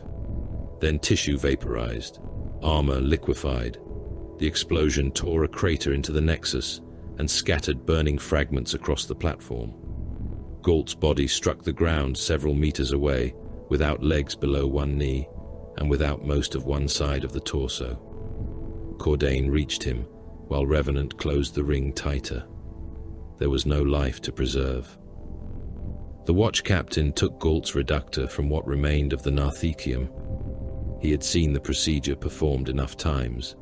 The tool punched into the ruined neck first, extracted the surviving progenoid, and sealed it inside the emergency capsule built into Cordain's armor. The secondary extraction was harder. Galt's chest was nearly gone, ribs exposed among cooked muscle and fused ceramite. Cordain cut through what remained, until the reductor found viable tissue. Behind him, Keled killed another Gaunt. Galt died cleanly. Mordain, bareheaded beneath the emergency rebreather, cut a warrior across the throat. No. Keled looked toward him. He died usefully. Nobody contradicted the Blood Angel. Cordain sealed the second progenoid capsule inside his armor and took the primary detonator from Galt's dead hand. Charges confirmed. Cade checked the sequence. Confirmed. Cordain pressed the rune. The synaptic nexus ceased to exist as a coherent organ. Melter charges detonated around its circumference, each one burning inward until the enormous neural mass split apart beneath its own weight. Pale electrical impulses became random storms. The entire bioship convulsed. Gravity vanished for 3 heartbeats and returned sideways. Gaunts lifted from the platform, struck the wall, and began attacking whatever moved nearest them. Warriors staggered as the directing intelligence disappeared. Some collapsed entirely. Others tore into lesser organisms. The Guardian attempted to rise and was crushed beneath a rupturing lobe of the node. Necrosis spread through surrounding tissue with visible speed. Veins blackened, membranes sagged, Sections of the vessel began dying while Revenant remained inside them. "Extraction route gone," Cade said. "Then create another," Cordain answered. Malvek found one first. "Revenant, the bioship is drifting out of formation. Navy batteries have acquired it. Judgment of Iron is approaching a hull breach on your upper starboard vector. Move now." They climbed through a vessel dying around them. Passages ruptured before they reached them. Internal pressure fell. Frost spread across living tissue, where the void entered through wounds opened by Navy fire. Tyrannid organisms appeared and were ignored unless they blocked the route. Ammunition dwindled to isolated magazines. Cade fired only when Cordain ordered it. Mordain cut membranes. Skeld used the hammer to break skeletal partitions. Keled dragged himself through one opening moments before decompression tore the surrounding tissue outward. The final breach opened directly into space. Beyond it hovered Judgment of Iron, battered, one engine burning irregularly, while defensive weapons fired at winged organisms and weapon symbiotes clinging to the bioship's exterior. The Black Star's assault ramp was open. "Go," Cordain ordered. Mordain crossed first using a gravitic leap. Cade followed. A larger rupture tore open behind Keled. Air, blood, and fragments of dead Tyranids exploded toward the void. The Black Templar lost his footing and vanished halfway through the breach before his mag clamps could engage. Skeld threw himself flat, caught Keled by one forearm, and anchored the Thunderhammer through a fold of frozen tissue. "You have become inconveniently heavy," Skeld growled. "Release me, and I shall haunt you." "Then I am keeping you." Cordain hauled both toward the opening, while Cade fired from the Black Star ramp, the last bolts from his magazine tearing apart organisms crawling across the hull. Keled crossed. Skeld followed. Cordain came last, as a Navy lance struck the bioship somewhere beyond sight. The world became white. He hit the Black Star ramp, and Mordain dragged him inside. The gunship pulled away while the living vessel convulsed behind them. Through the armor glass, Imperial Navy lance fire speared into the crippled bioship again and again. Its armor ruptured. Vast internal organs spilled into space and froze. A final concentrated barrage passed through the ventral core, and the creature came apart from within, sections of its body drifting away in clouds of blood that crystallized against the stars. Across Caraxes Prime, the effect was immediate. Vox reports flooded the Black Star. Tyrannid swarms staggered.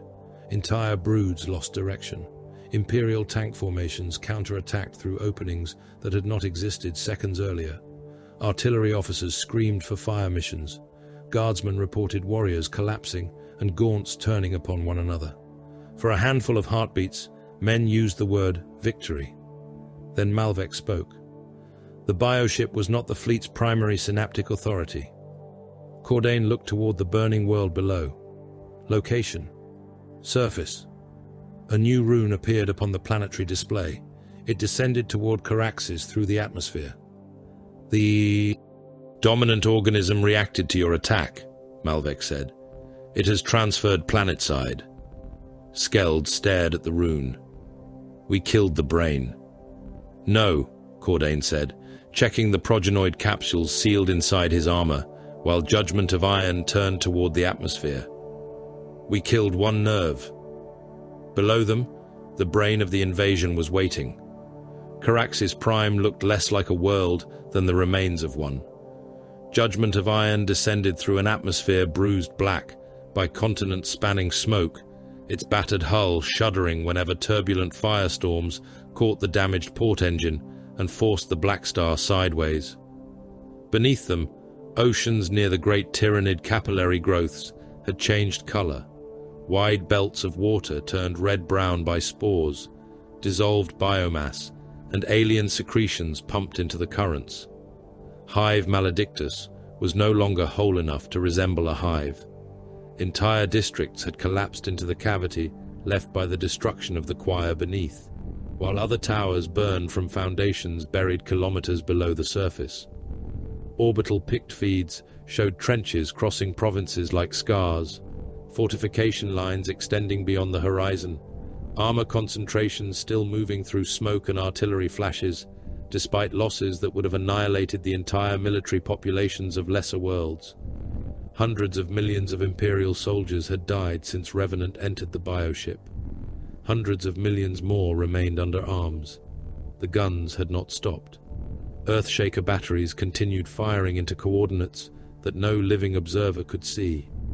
Titans strode through polluted cloud banks where burning ash fell like snow.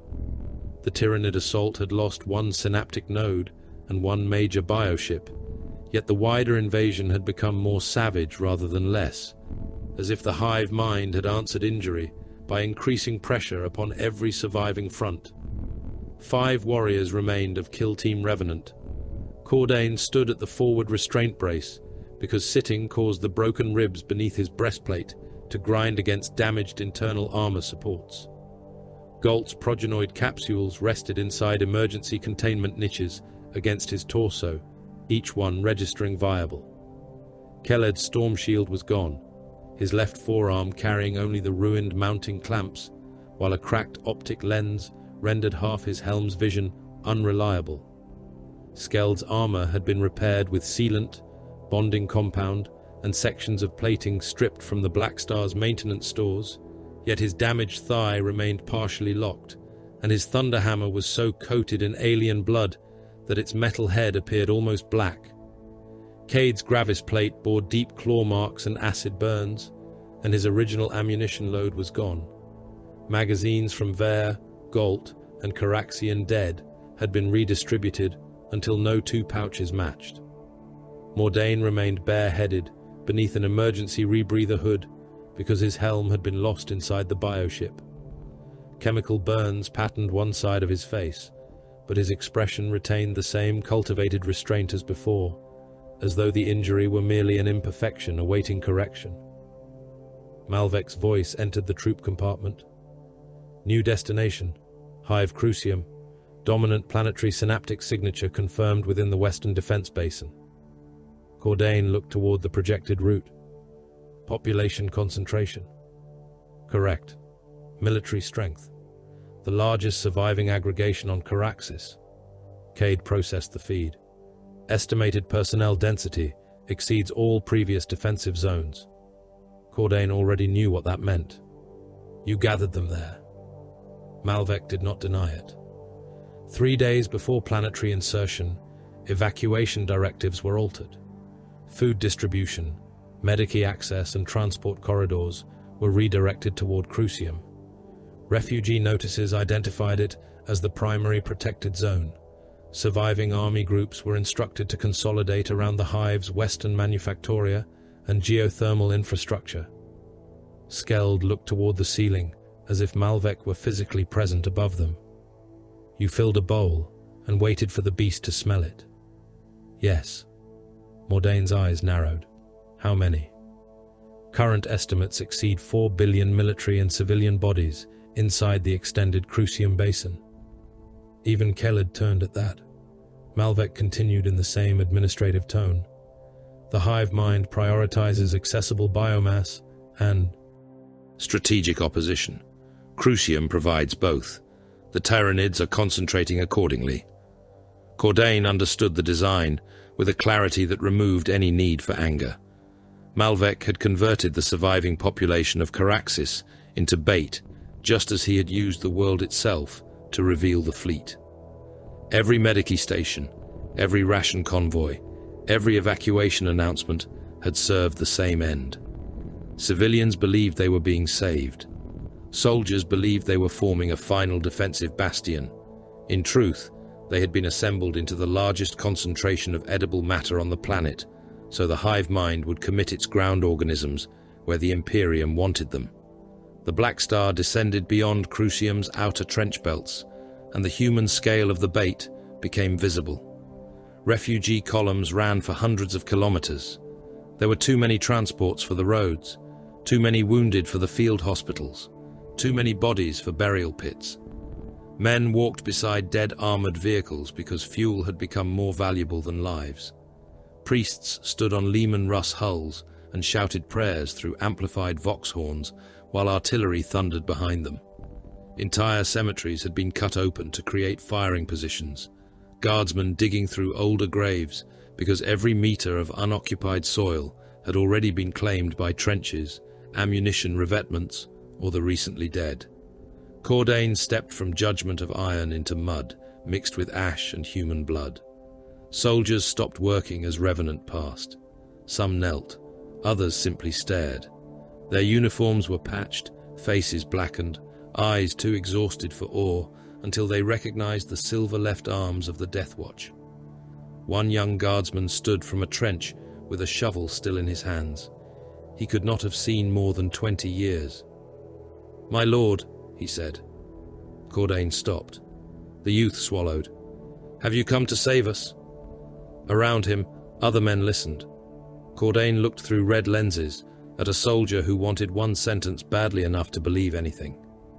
"Hold this road." The guardsman's face changed. Fear became resolve. He struck his fist against his breastplate. "Until death, my lord." Cordain continued walking. Behind him, the young man began shouting at the others to deepen the trench. He never learned that there was nowhere to retreat. The first unauthorized evacuation attempt began while Revenant crossed the Western Armor Park.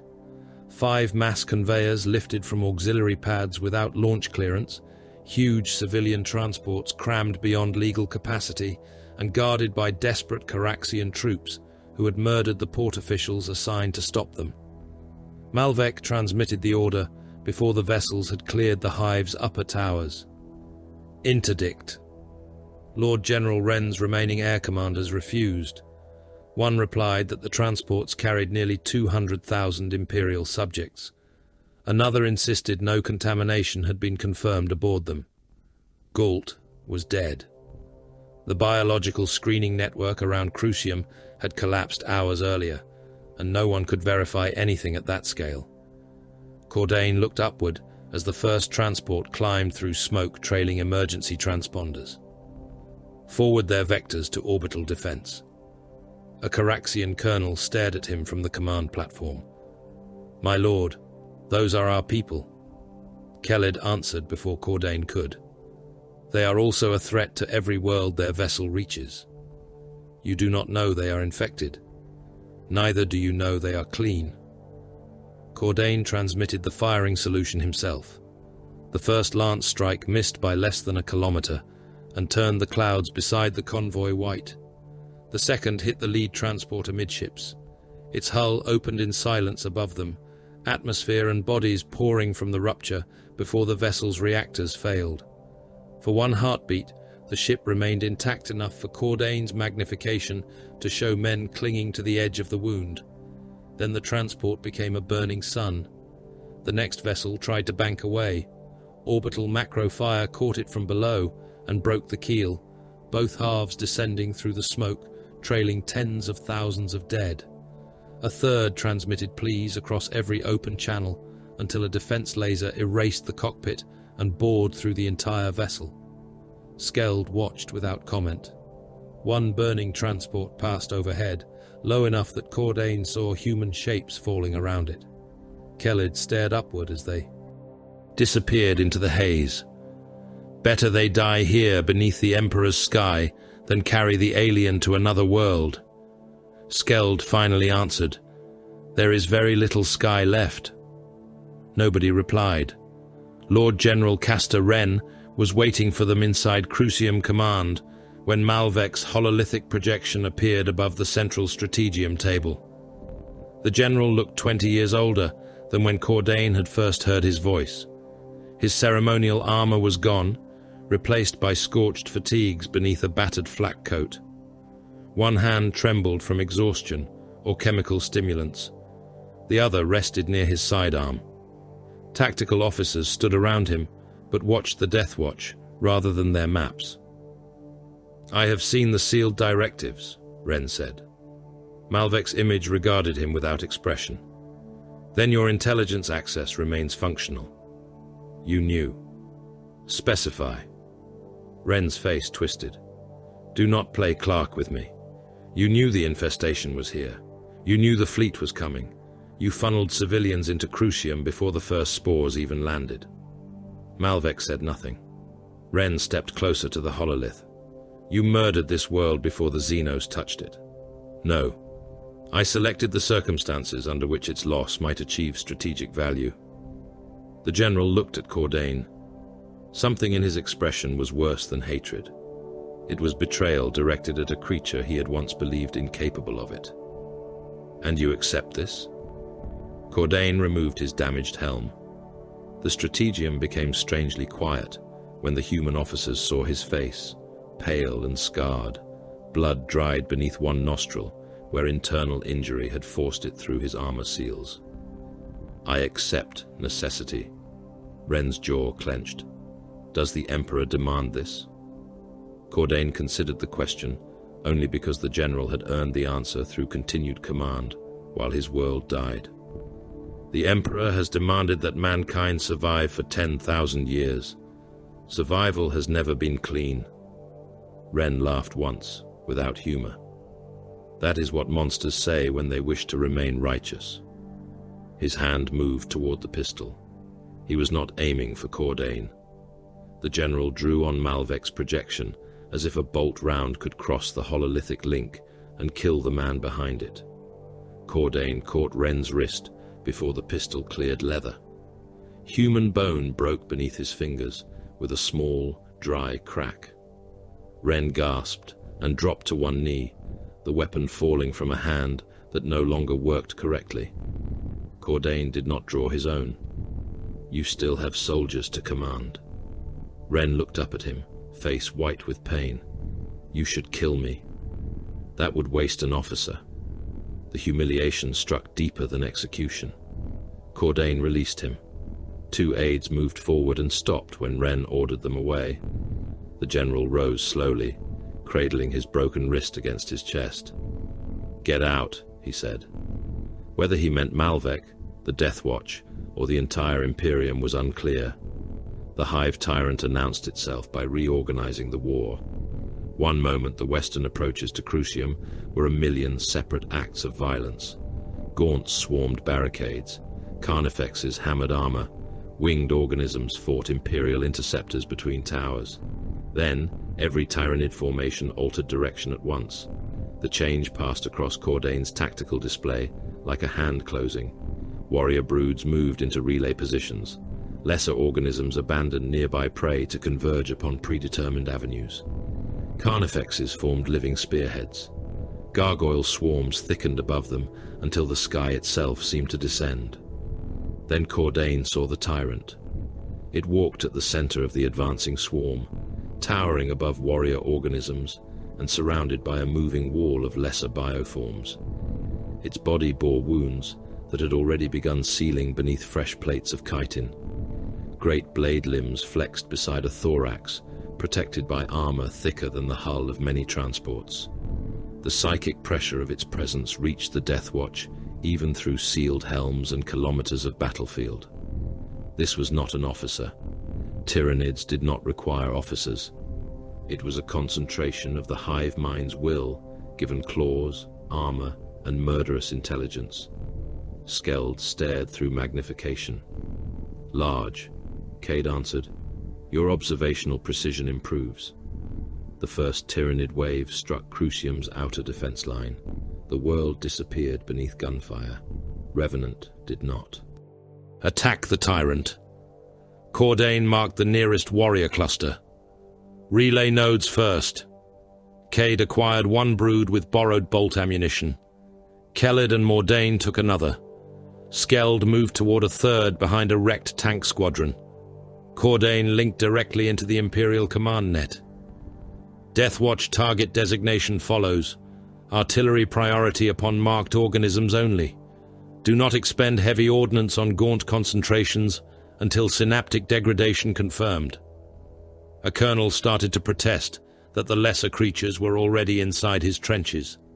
Cordain cut the channel. 5 Astartes became the scalpel inside an army measured in billions.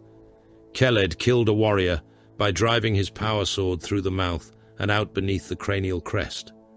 When the creature fell, two nearby gaunt broods lost direction long enough for guardsmen to rake them with heavy bolters. Mordain severed the limbs of another synaptic organism and transmitted the exposed coordinates without looking upward. A Warhound Titan answered with a plasma blast that erased the entire street. Cade identified a relay beast behind a ruined cathedral and placed 3 bolts through sensory apertures until it collapsed. Tank columns immediately exploited the opening, Lehman Russ engines roaring as they advanced into swarms that had ceased behaving like an army. Skeld climbed onto a wrecked chimera, marked a carnifex too large for his ammunition to justify engagement, and transmitted the target. Seconds later, a Reaver Titan's weapon hit the beast and converted several hundred tons of alien matter into burning fragments. Every Deathwatch kill altered thousands of lesser engagements. They did not need to slaughter the swarm themselves. They taught the armies around them where to place their hatred. The Western Front moved forward by almost a kilometer. Then Malvek opened a channel marked with the highest Ordo seal Cordain had yet seen. Operation Cortorant enters final stage. Cordain looked toward Crucium's central manufactoria. Malvek projected subterranean schematics. Beneath the hive lay geothermal reactors, older than many imperial dynasties, immense systems feeding power into continental industry. Around them appeared Mechanicus runes, Promethium depots, ammunition vaults, and orbital fire coordinates. Cade processed the design first. Catastrophic overload. Yes, Malvek said. Mechanicus adepts have bypassed every containment protocol. Reactor failure will initiate sympathetic detonation throughout the lower manufactoria. Promethium reserves will amplify the surface event. Navy Lance batteries will strike simultaneously. Mordain's scarred face became very still. The hive will cease to exist. Correct. The defenders? Within the kill radius. Skeld looked toward the endless trenches, the refugee columns, the hospitals, and the millions of soldiers still firing. Cordain asked, "How many humans remain inside the projected zone?" Malvek paused only long enough to prove he had heard. Enough. The hive tyrant changed direction. Perhaps it sensed the geothermal disturbance. Perhaps it recognized the pattern of imperial withdrawal beginning on the far eastern approaches. Perhaps the hive mind simply understood that the greatest concentration of resistance was also the greatest concentration of danger. Whatever the reason, the tyrant began shifting westward, away from the deepest section of the future blast zone. Cordain saw the problem immediately. If it leaves before detonation, synaptic control survives outside Cortorant. Yes, Malvek said, and enough organisms may escape to preserve the invasion. Khalid wiped dark blood from his sword. Then it remains. Malvek's next words came without ceremony. Kill Team Revenant will attract the primary synaptic organism and draw it into Hive Crucium's central reactor basin. Maintain engagement until final detonation authorization. 5 damaged Astartes looked toward the greatest tyrannid organism on Caraxes. Behind it advanced a living army. Skeld rested his thunderhammer across one shoulder. The weapon was black with dried blood, its haft notched, its power field still functional, despite everything the world had thrown against it. At last, he said. He began walking toward the swarm. A simple plan. Kill Team Revenant made itself impossible to ignore. Cordain did not mistake the hive mind for a human intelligence and did not insult it by imagining hatred where there was only predatory calculation. But the distinction changed nothing. Tyrannids recognized threats. They learned what damaged them, what disrupted synaptic control, what destroyed irreplaceable concentrations of biomass, and what organisms had repeatedly survived encounters that should have consumed them. Revenant had killed the Patriarch beneath Maledictus, shattered the choir beneath, crippled a bioship, and destroyed one of the fleet's major synaptic nexuses. The black-armored figures advancing through the western approaches of Hive Crucium were therefore more than prey. They were a recurring strategic hazard, and Cordain intended to make certain the Hive tyrant understood that Hazard remained alive. "Heraldry visible," he ordered. Mordain tore the last strips of burned cloth from his right pauldron until the blood-red winged chalice of his parent chapter showed clearly beneath accumulated gore. Cade wiped tyrannid matter from the silver of his left arm with one mechanical hand. Skeld simply dragged the head of his thunderhammer through the corpse of a warrior and let fresh alien blood coat the weapon. Kelled had found a replacement combat shield among Crucium's dead, an ugly slab of reinforced ceramite already cracked by bioweapon fire, and he fixed the improvised defense to the ruined mounting at his forearm. It lacked the sanctity of his lost relic, but sanctity was a luxury the battlefield had already consumed. They struck the tyrant's outer guard with deliberate excess. Cade selected a relay organism embedded behind the first warrior line and fired until its cranial crest disintegrated into fragments. Cordain killed another with 3 bolts placed through the throat, mouth, and eye. Mordain moved through the response, with the Xenophase blade describing pale distortions in the smoke, severing limbs rather than bodies, whenever doing so, exposed a clearer path toward the synaptic organisms behind. Kelled advanced beneath fire with the salvaged shield raised, power sword punching through the chest of a warrior that tried to halt him. "See us, abomination," he said, dragging the blade upward through ribs and neck. "Know the hand appointed to your destruction." Skeld answered by smashing another warrior hard enough to burst its thorax outward and scatter organs across the ferrocrete. The surrounding gaunt broods faltered when their synaptic masters died. Revenant did not pursue them. They withdrew instead, moving toward the reactor district, while leaving behind a trail of dead relay organisms and unmistakable Deathwatch target markers. Cordain watched the larger swarm change direction. Not anger, recognition. The hive mind had identified the dangerous prey and committed organisms toward its removal. "Contact density increasing," Cade reported. "Primary tyrant altering vector toward our position." Then continue. They crossed Crucium through the corpse of an imperial city. Cathedral districts had become defensive redoubts, their nave floors excavated into ammunition trenches and their saint statues wrapped in sandbags. Manufactoria burned behind walls painted with evacuation arrows that now led nowhere. Refugee barricades filled whole avenues, abandoned luggage and human bodies compacted together beneath tank tracks. Revenant moved through each layer while the swarm followed. Cordain chose routes by the lives they could spend. At intersection Kairas, a Caraxian battalion still held 3 lines of barricades around a demolished shrine. Their major saluted when the Deathwatch appeared. "Orders, my lord?" Cordain transmitted the route behind Revenant onto his tactical slate. "Hold this junction for 4 minutes. No withdrawal." The major looked at the approaching swarm, then at the 400 exhausted men left to him. He understood the arithmetic immediately. 4 minutes. No less. The major struck his fist against his chest. For Caraxis. Cordain did not tell him there would soon be no Caraxis worth naming. Revenant passed through the junction while the battalion opened fire behind them. Laser guns cracked in disciplined volleys. Heavy bolters began their deeper roar. A minute later, the Vox filled with casualty calls. At 2 minutes, the major requested artillery upon his own forward barricade. At 3, his voice became difficult to distinguish beneath tyrannid shrieks. "They are inside the second line. Emperor, damn them, keep firing." At 4 minutes exactly, Cade said. "Position Kira's, no longer transmitting." Cordain did not look back. Another battalion received the same order at the Basilica of St. Auden. A tank company was instructed to block the southern Manufactorum Avenue and destroy its own vehicles rather than permit passage. The company commander asked how long they needed to hold. "Until you cannot," Cordain answered. The man's final transmission came 12 minutes later. Revenant heard him laughing as he ordered the last Lehman Russ to ram a Carnifex beside a Prometheum reservoir.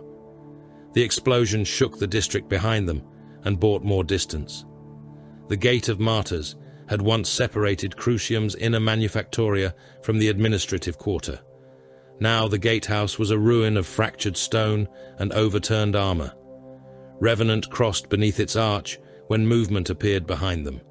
Not gaunts, faster, more disciplined. Pure strain Genostealers poured through a maintenance breach at the rear of the processional avenue, dozens of them moving along walls, ceiling supports, and the hulls of dead vehicles. Cordain saw the tactical implication immediately. The brood was not pursuing. It was cutting across Revenant's route toward a narrow transit aperture ahead. If the pure strains reached it first, they would trap the kill team between the Hive Tyrant's main force and an enemy capable of killing Astartes in close quarters. Keled stopped. "Continue." Cordain looked toward him. The Black Templar planted the salvaged shield against the gate threshold and tested its locking brace with one boot. "The aperture is narrow. They must pass me." Skeld's voice became low. "Brother." Keled turned his cracked helm toward the Space Wolf. "Do not dishonor me with concern." Cordain understood what refusal would mean. It would imply that Keled's judgment could not be trusted, that his life possessed some value greater than the mission for which he had sworn the long vigil. The insult would have been unforgivable. "Hold until death," Cordain said. Keled activated his power sword. The field burned blue-white along the blade. "Until death." Revenant moved on. Cordain saw the first pure strain reach Keled through the rearward picked feed. The Black Templar met it with the shield edge, breaking its jaw against ceramite before driving his sword through the thorax. Another came from above. Keled took one claw across the shoulder and removed the creature's head. More reached him. The ruined shield disappeared beneath impacts. Sparks and blood filled the gate. Keled's voice entered the squad channel, steady despite the violence. "God Emperor, witness your servant. Let no alien pass while strength remains in my arm. Let no abomination claim what belongs to mankind." A claw punched through his flank. He trapped the limb beneath his elbow and severed the creature at the neck. Another pure strain tore a section of armor from his chest. Keled stumbled, recovered, and kept cutting. "Let my blood purchase hatred. Let my death purchase duty. Let—" The vox ended beneath a burst of static. Cade watched the chronometer. 93 seconds. Skeld's head snapped toward him as they ran. Only an iron hand would put a brother's death on a damned chronometer. 93 seconds are what he purchased, Cade replied. To waste them would diminish the value of his death. For once, Skeld had no insult prepared. Cordain said, "Forward." Behind them, the Gate of Martyrs disappeared beneath the swarm. The Hive Tyrant reached Revenant in the reactor district. Its arrival changed everything around it. Wounded gaunts that had wandered without purpose suddenly turned and attacked in coordinated packs. Warriors repositioned to close firing lanes before the Deathwatch used them. Gargoyles descended into the avenues, not as random swarms, but as moving screens designed to blind Imperial artillery observers. Even injured organisms became useful again, once the tyrant's synaptic presence reached them. Cade watched the movements and transmitted his conclusion. Behavioral adaptation confirmed. It is predicting our preferred engagement patterns. Cordain saw it too. The tyrant did not simply recognize bolt fire. It recognized Revenant. When Cade moved toward elevated rubble to acquire a firing position, warriors immediately shifted to deny the angle. When Mordain advanced left, gaunts withdrew rather than pursue, opening a channel for heavier organisms to strike him. When Skeld raised the hammer against a Carnifex-sized guardian, the creature attacked with lateral movements designed to deny him the joint strikes he had used inside the bioship. "It remembers," Mordain said. "It learns," Cade corrected. Cordain chambered another round.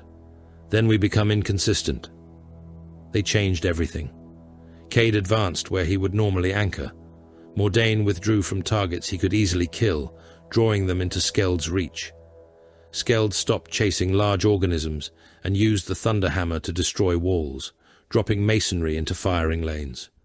Cordain deliberately abandoned positions that looked defensible and occupied exposed ground where the tyrant would expect weakness. The hive mind adapted. Revenant adapted to the adaptation. Their only true advantage was not strength, armor, or firepower. It was necessity. The tyrant needed them dead before whatever purpose had gathered billions around Crucium became clear. The engagement collapsed into close violence beside reactor access Tertius. Skeld struck a warrior through the abdomen and turned in time to see the hive tyrant itself close the remaining distance. One of its great limbs hit him across the chest.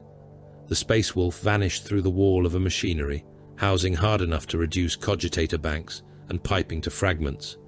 His telemetry spiked with fractures, armor breach and motor failure across one arm.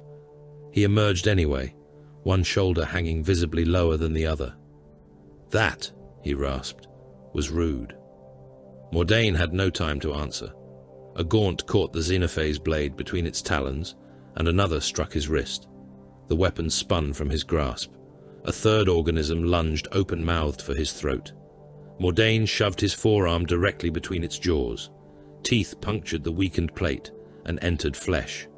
He drove the arm deeper, seized the creature internally through the back of its mouth, and wrenched sideways. The gaunt's neck broke with a fibrous crack. Mordain ripped his bloody arm free, stamped the corpse flat, and recovered the Xenophase blade before the next creature reached him. Cade disappeared beneath a wave of bodies. For several seconds, Cordain saw only claws and tails moving over the Iron Hand's position. Then Cade began firing upward from beneath them.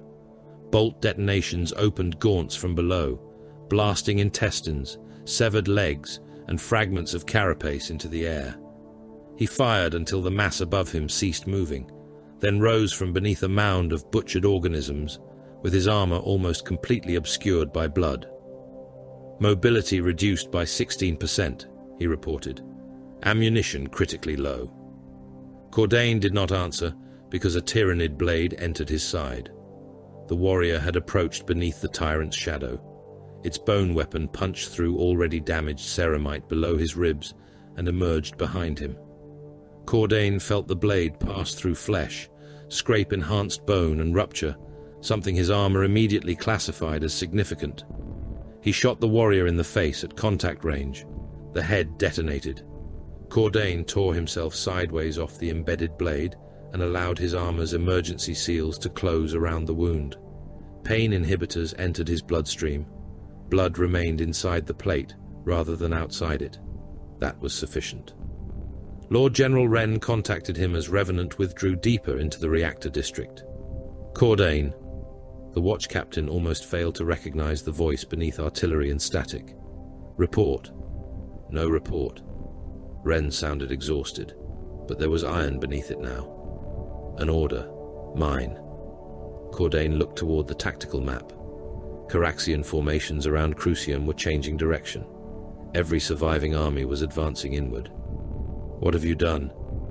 "What soldiers do when politicians finish calculating." Wren coughed. Gunfire sounded close behind him. "Every formation capable of movement is attacking toward Crucium. We will close the western and southern approaches behind the swarm. The detonation will kill your armies." "Yes." Cordain understood. Wren had transformed Malvek's trap into something even tighter. Instead of withdrawing from the blast zone, the surviving Caraxians were deliberately pushing the Tyranids inward, using their final formations as living walls. "You still consider Malvek a murderer," Cordain said. "I consider your inquisition monstrous." "Judgment belongs to the dead," Wren laughed softly. "Then we shall have judges enough soon." The channel ended. Malvek began the countdown at 30 minutes. Across Crucium, artillery crews fired without concern for barrel life because no gun was expected to survive the hour. Earthshaker pieces ruptured from heat and overpressure. Crews simply moved to the next weapon. Tankers whose ammunition was spent locked engines at full advance and rammed Tyranid bioforms, detonating their own reactors when surrounded. Guardsmen fought knee-deep in alien and human corpses, bayonets fixed to rifles whose charge packs had been exhausted. A Reaver Titan disappeared beneath a swarm, dense enough to climb its legs in living layers. Its princeps fired the reactor overload before the organisms reached the cockpit, and the resulting explosion burned a hole through the battlefield visible from kilometers away. At 15 minutes, the Hive Tyrant was still inside the kill zone. At 5, Revenant had become 4 black figures moving through an ocean of alien bodies. At 1 minute, the Hive Tyrant understood. Its behavior changed completely. It stopped pursuing. The creature turned toward the subterranean capillary routes beyond the reactor district, and every surrounding tyrannid reorganized to open an escape corridor. Cordain saw it. "Revenant, front assault!" Skeld laughed through blood. They charged. The Space Wolf reached the Tyrant first. His damaged arm could barely lift the hammer, so he used the other and swung low with everything remaining in his body. The Thunder Hammer struck the rear leg joint. The power field detonated. Chitin cracked, and the limb folded sideways. The Tyrant answered with a blow that sent Skeld tumbling across the reactor platform, armor shedding pieces as he struck. Mordain entered beneath the Tyrant's guard and drove the Xenophase blade into another limb. The alien edge went deep. Cade fired his final magazine into the thorax, where movement had opened gaps between armor plates. Bolts detonated inside living tissue. Cade reached empty and continued pulling the trigger once before letting the weapon fall. 10 seconds, Malvek said. The Tyrant tried to pull free. Cordain threw himself against it. His damaged armor locked around the creature's limb. He drove his power sword through a joint and twisted until the blade lodged between armor plates, then used his entire transhuman weight as an anchor. The Tyrant dragged him meters across the platform. Warning runes became a solid field of crimson. 5. Skeld was crawling back toward them. Mordain held the Xenophase blade with both hands. Cade stood weaponless amid the dead. 3. The earth beneath Crucium began to tremble. 2.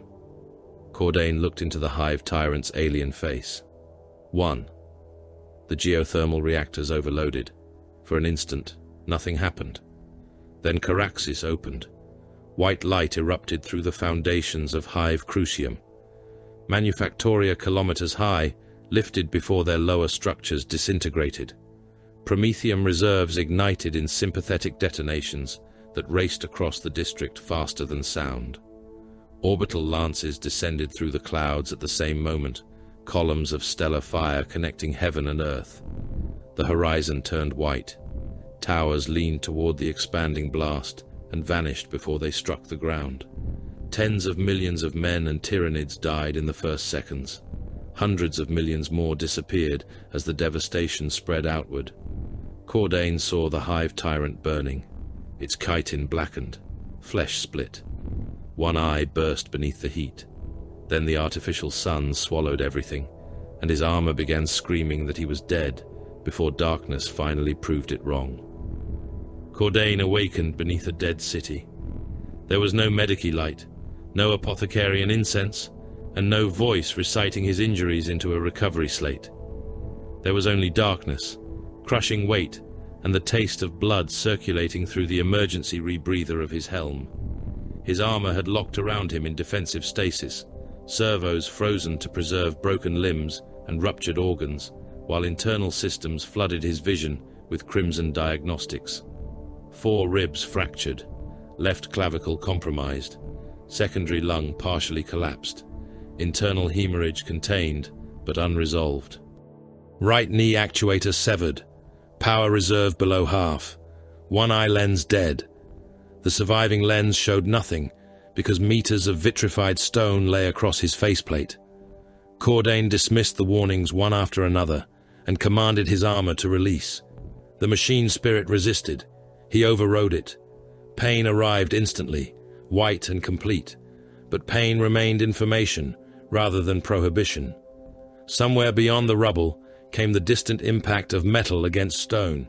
Once, twice, again. A gap opened above his helm, and grey light spilled through a cloud of ash. Mordane's burned face appeared beyond it, emergency rebreather still sealed across his mouth and nose. The Blood Angel hooked both hands beneath a slab of ferrocrete and dragged it aside. "Captain!" Cordane tried to stand. His right leg failed. Mordane caught one arm and hauled him upright. Status: alive. Mordane looked across the ruin. An increasingly exclusive condition. Hive Crucium had become a crater surrounded by the remains of a civilization. The reactor detonation had melted streets into black glass and thrown manufactorum towers down across one another until their fused skeletons resembled the bones of continent-sized beasts. Ash moved through the air in slow curtains. Rivers of molten metal descended through fissures where sub-hive levels had collapsed, illuminating mountains of dead guardsmen and tyrannids with a dull orange glow. Bodies were everywhere, but few remained whole. Human arms projected from vitrified earth. A Carnifex torso had been burned open until its internal organs were baked against shattered chitin. Thousands of gaunts lay fused into ridges where the blast wave had hurled them together before heat seared flesh into a single blackened mass. Cade emerged from beneath a wrecked reactor conduit some distance away, his gravis plate dented almost beyond recognition, but intact enough to have absorbed the collapse. He tore a length of metal from his shoulder and announced, "Mobility reduced, weapons functional." Skeld appeared last. Mordane and Cade excavated him from beneath a mound containing more corpses than masonry. The Space Wolf's left arm hung uselessly, one leg dragged behind him, and half his helm had been burned away. He found the Thunderhammer before he asked whether anyone else had survived. Keled did not answer. Neither did Ver or Galt. 4 black-armored figures remained amid the aftermath of Operation Cortorant. Cordane raised his damaged helm toward the crater's center. He expected to see the Hive Tyrant's corpse where they had held it during detonation. He found scorched fragments of chitin, a trail of dark blood, and a collapsed maintenance aperture leading into the sub-hive. Cade followed the same evidence. Primary organism absent. Skeld spat blood through the broken edge of his helm. It burned. "Not sufficiently," Mordane said. Cordane opened the command channel. Static flooded it, followed by overlapping casualty signals, artillery requests, and the fractured voices of men discovering they had survived the end of their world. "Malvek," the Inquisitor answered after several seconds. "Revenant, confirm status. 4 combat capable. Hive Tyrant absent from blast center. Confirmed by orbital auger. It entered subterranean infrastructure before peak thermal expansion. Current biosignature indicates severe trauma, but continued movement. Vector is northwest, toward capillary structure Hecaton." Cordane immediately understood. The Tyrannids were gathering extraction organisms around one of the surviving towers. If the Tyrant reached them and returned its accumulated experience to the fleet, then every Deathwatch tactic used on Caraxis risked becoming part of the Hive Mind's next generation of answers. "Route." Malvek transmitted it. Cordane began walking. Skeld gave a broken laugh. "No rest?" "Rest after extinction," Cordane replied. They had crossed less than a kilometer when the sky changed. At first, Cordane mistook the distant thunder for another orbital bombardment. Then the clouds above Crucium opened around descending shapes painted black. Corvus black stars came through the smoke in disciplined formations, not one battered gunship fighting alone, but squadrons carving attack lanes between ruined towers. Their cannons opened upon Tyrannid concentrations before they reached landing altitude, turning migration swarms into red-black trenches of shredded organisms. Thunderhawks followed, heavier and louder, their engines driving ash outward in concentric storms. Drop pods struck beyond the crater like shells from an orbital battery, each impact throwing molten earth into the air before petals opened and black-armored veterans emerged firing. High above, beyond the cloud deck, Deathwatch strike cruisers translated into the tactical grid behind surviving Imperial Navy formations. Their ident runes filled Cordain's damaged visor one after another. Ebon Vigil had come to Caraxes, not as a conventional chapter deployment, but as something rarer and more terrible. Multiple kill teams unleashed simultaneously, because the alien threat had crossed the threshold at which secrecy, conservation, and local command ceased to matter. Watchmaster Odrin Helix entered Cordain's Vox without introduction. His voice was low, controlled, and wholly uninterested in ceremony. "Revenant, target data." Cordain transmitted the tyrant's last vector. "Casualties: Vare of the Raven Guard, Galt of the Red Scorpions, Kellid of the Black Templars, dead." There was no pause for prayer. "Remaining strength: Cordain, Mordain, Cade, Skeld, all damaged, all combat effective." Helix replied, "Then 4 remain useful. Ammunition." Cade supplied the count because Cordain trusted him to know it without checking. "Combined bolt reserve, 9 magazines of mixed pattern, 3 compatible pistol feeds, no frag cannon ammunition, grenades limited, Xenophase blade operational, Thunderhammer operational, Captain's power sword compromised but functional." Understood. Kill teams Acheron, Mortis, and Vigilant are already engaging capillary infrastructure. Revenant continues pursuit of primary synaptic organism. Skeld tilted his head toward Cordain. "I like him." Mordain wiped a line of black blood from the Xenophase blade. "Because he did not ask whether you were wounded?" "Because he did not care." The long vigil descended across Caraxes as a distributed act of execution. Kill Team Acheron occupied the skeletal remains of a hive spire overlooking a Tyrannid migration corridor and began removing synapse beasts from ranges at which lesser warriors would have struggled to identify them. Every death produced collapse farther below. Gaunt swarms lost direction, collided with one another, or charged irrelevant ruins where Imperial artillery erased them. Kill Team Mortis landed directly against the outer shell of a capillary tower, breaching living walls with melter weapons and carrying demolition charges into the pumping organs within. Heavy veterans from another team advanced through a transit district where gaunts lay so densely across the streets that each step crushed chitin. Their infernus weapons filled entire avenues with burning Xenos matter. Black stars swept over capillary feeding grounds, cannon fire chewing through organisms gathered for reabsorption. Deathwatch dreadnoughts entered the war like walking reliquaries of hatred, ancient warriors enclosed within sarcophagi, driving through Tyrannid broods, while assault cannons reduced bodies to fragments and power fists tore larger creatures apart at the joints. Orbital strikes fell dangerously close to Deathwatch positions because the warriors marking those targets understood exactly how much blast radius their armor could endure. The long vigil did not attempt to slaughter every organism. It severed nerve, artery, sensory organ, and command nexus until the planetary swarm began dying by systems. Helix offered replacement warriors when Revenant reached the edge of the northern reactor ruins. Kill Team Sepulchre can assume pursuit. They are intact. Cordain stepped across a trench filled with burned Genostealers and Caraxian dead. Denied. Reason: the tyrant has adapted specifically to Revenant. We know which behaviors it anticipates. Helix required no speech about honor, vengeance, or ownership of the kill. Accepted. Sepulchre redirected to surface containment. The channel closed. Cade crouched beside a gouge carved through vitrified stone and touched the dark residue within it. Blood. Coagulation altered by thermal trauma. Direction northwest. Skeld lowered his damaged helm toward another trail. He did not use instruments. And this.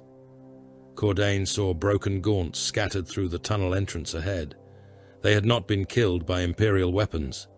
Several had been trampled, others crushed against walls by something passing quickly through them. Skeld touched one corpse with the head of his hammer. The wounded beast is no longer moving with the swarm. The swarm is moving around it. Mordain looked into the dark. It preserves itself. As would we, Cordain said. That makes it predictable. Capillary structure. Hecaton rose from the northern wastes of Crucium like an organ forced through the skin of the planet. Its lower trunk was wider than many Imperial fortress keeps, ribbed with vascular conduits that plunged through the earth and climbed toward a crown lost inside the ash clouds. Streams of partially processed biomass moved through translucent channels within its walls. Smaller feeder organisms clustered around pits at the base, dragging tyrannid corpses and human remains into reclamation pools. The surviving swarm surrounded the structure in layers. Helix denied immediate aerial destruction. Primary organism has entered caverns beneath the root system. Surface kill risks collapse without confirmed termination. Cordain looked toward the structure, while black aircraft crossed above it. Then opened the surface. 3 Deathwatch kill teams attacked at once. Long-range fire killed warriors directing the outer broods. Black stars strafed the eastern concentrations. Drop veterans landed among feeding organisms and began cutting toward the capillary routes with melter charges. The assault did not resemble an army taking ground. Each team struck a different critical point with a specific purpose, and the effects multiplied. Within minutes, Hecaton's outer defense ceased functioning as a coherent organism. Cordain led Revenant through the wound. The caverns beneath the tower were warm and slick with nutrient fluid. Capillary routes passed through ancient Imperial foundations, crushing transit tunnels and hab vaults beneath living tissue. Skeld followed the blood trail, while Cade mapped likely routes according to the tyrant's previous avoidance patterns. It will prefer cover from orbital detection and passages permitting lateral escape. It will avoid narrow structures where Mordain's blade negates frontal armor. Mordain glanced toward him. You make me sound useful. You are occasionally so. They found the tyrant in a chamber beneath the primary feeding route. The creature had survived the reactor blast at terrible cost. One limb was burned to a skeletal stump. Half the armor across its chest had blackened and sloughed away. One eye was gone. Sections of cranial chitin had split, exposing pulsing tissue beneath. It should have resembled a dying animal. Instead, it seemed more dangerous, because nothing extraneous remained between its purpose and its prey. It attacked Cade first. The Iron Hand had barely raised his borrowed bolter when the tyrant crossed the chamber and struck him hard enough to drive Gravis plate into the wall. The choice was deliberate. Cade had supplied Revenant's heaviest fire throughout the campaign. Remove him first. Skeld charged from the right. The tyrant turned before the hammer fell and caught the Space Wolf's damaged arm between 2 limbs. Chitin closed around armor. Bone broke inside the plate. Skeld roared and released the hammer with one hand before the creature could wrench the entire limb free. Again, the choice was deliberate. Neutralize impact trauma. Mordain entered next. Xenophae's blade aimed toward the thoracic opening he had used against the Patriarch, and later against the tyrant's limbs. The creature shifted before the strike arrived. Mordain let it. He deliberately repeated the opening stance the tyrant had seen before, drawing the defensive motion. At the final instant, he reversed his grip. The Xenophae's blade turned beneath his wrist and came upward from an angle he had never used against the organism. The edge entered beneath the lower rib armor and opened a new line through the tyrant's side. Dark fluid erupted across Mordain's bare face and chest. It remembers patterns, he said. Then give it new ones. Cade dragged himself from the wall, one knee actuator dead. Joint exposed, rear left. He fired the remaining rounds in his magazine into the opening Mordain had created. The final bolt detonated inside the articulation. The tyrant staggered. Skeld recovered the hammer with his functioning hand and struck the damaged joint.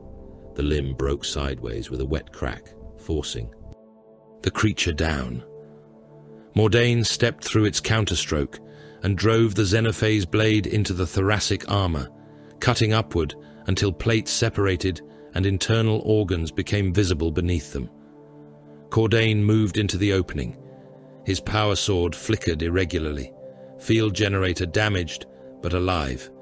He thrust with both hands. The blade passed between opened plates and entered the tyrant's chest until the crossguard struck chitin. Cordain continued driving forward, using the weight of his armor to force the creature backward against one of Hecaton's thick capillary roots. The power field spat sparks.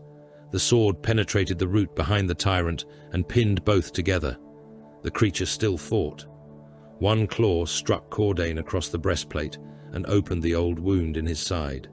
Another seized Mordain and hurled him across the chamber. Cade had no ammunition left and attacked the exposed leg joint with his armored fists, striking until chitin cracked beneath repeated impacts. Skeld approached with the thunderhammer dragging behind him, one arm useless and blood pouring through ruptured seals. The tyrant tried to turn. Cordain locked both hands around his sword. Skeld! The space wolf lifted the hammer one-handed. The first blow struck the tyrant's skull above the remaining eye. Chitin split. The second opened the cranial plate. The third collapsed half the head and sprayed steaming synaptic tissue across Cordain's silver arm. Skeld struck again. Teeth and pieces of jaw scattered across the chamber. The tyrant convulsed against the sword, pinning it to the capillary root.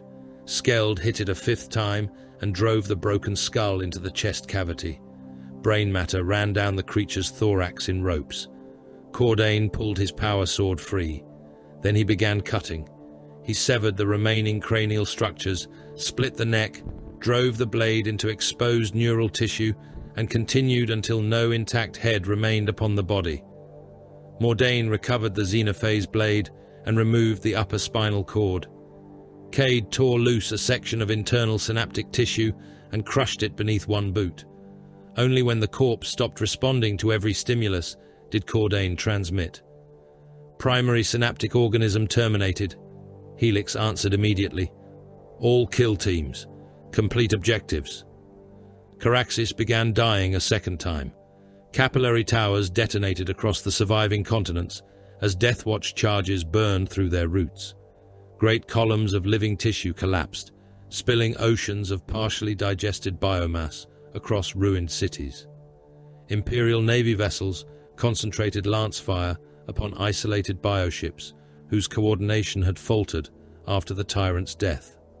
Orbital defense batteries ceased protecting inhabited districts and turned instead upon every identified tyrannid concentration, firing through refugee zones, fortress lines, and remaining population centers whenever the Xenos' density justified the expenditure. Human distress signals vanished beneath bombardment reports. Hive sectors already reduced to ruins became incandescent craters. Tyrannid swarms turned feral where synaptic control failed and were annihilated by artillery that no longer cared what Imperial survivors occupied the same coordinates. Cordain emerged from beneath Hecaton as the capillary tower began collapsing behind him. Black aircraft filled the sky. Deathwatch target runes covered the tactical horizon. Beyond them lay a world that still possessed continents, oceans, and atmosphere, but had ceased to possess anything resembling a future civilization. Watchmaster Helix entered his Vox. Revenant. Cordain receiving. Primary objectives achieved. Planetary resistance approaching terminal threshold. Cordain looked across the corpse fields of Crucium, where human and tyrannid dead stretched farther than his surviving optic could magnify. New order follows, Helix said.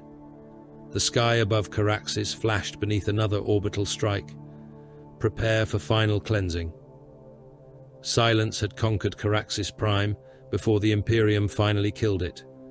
Not true silence, because a world undergoing extinction could never be entirely quiet, but something far worse than the thunder that had preceded it. The great artillery belts had ceased firing.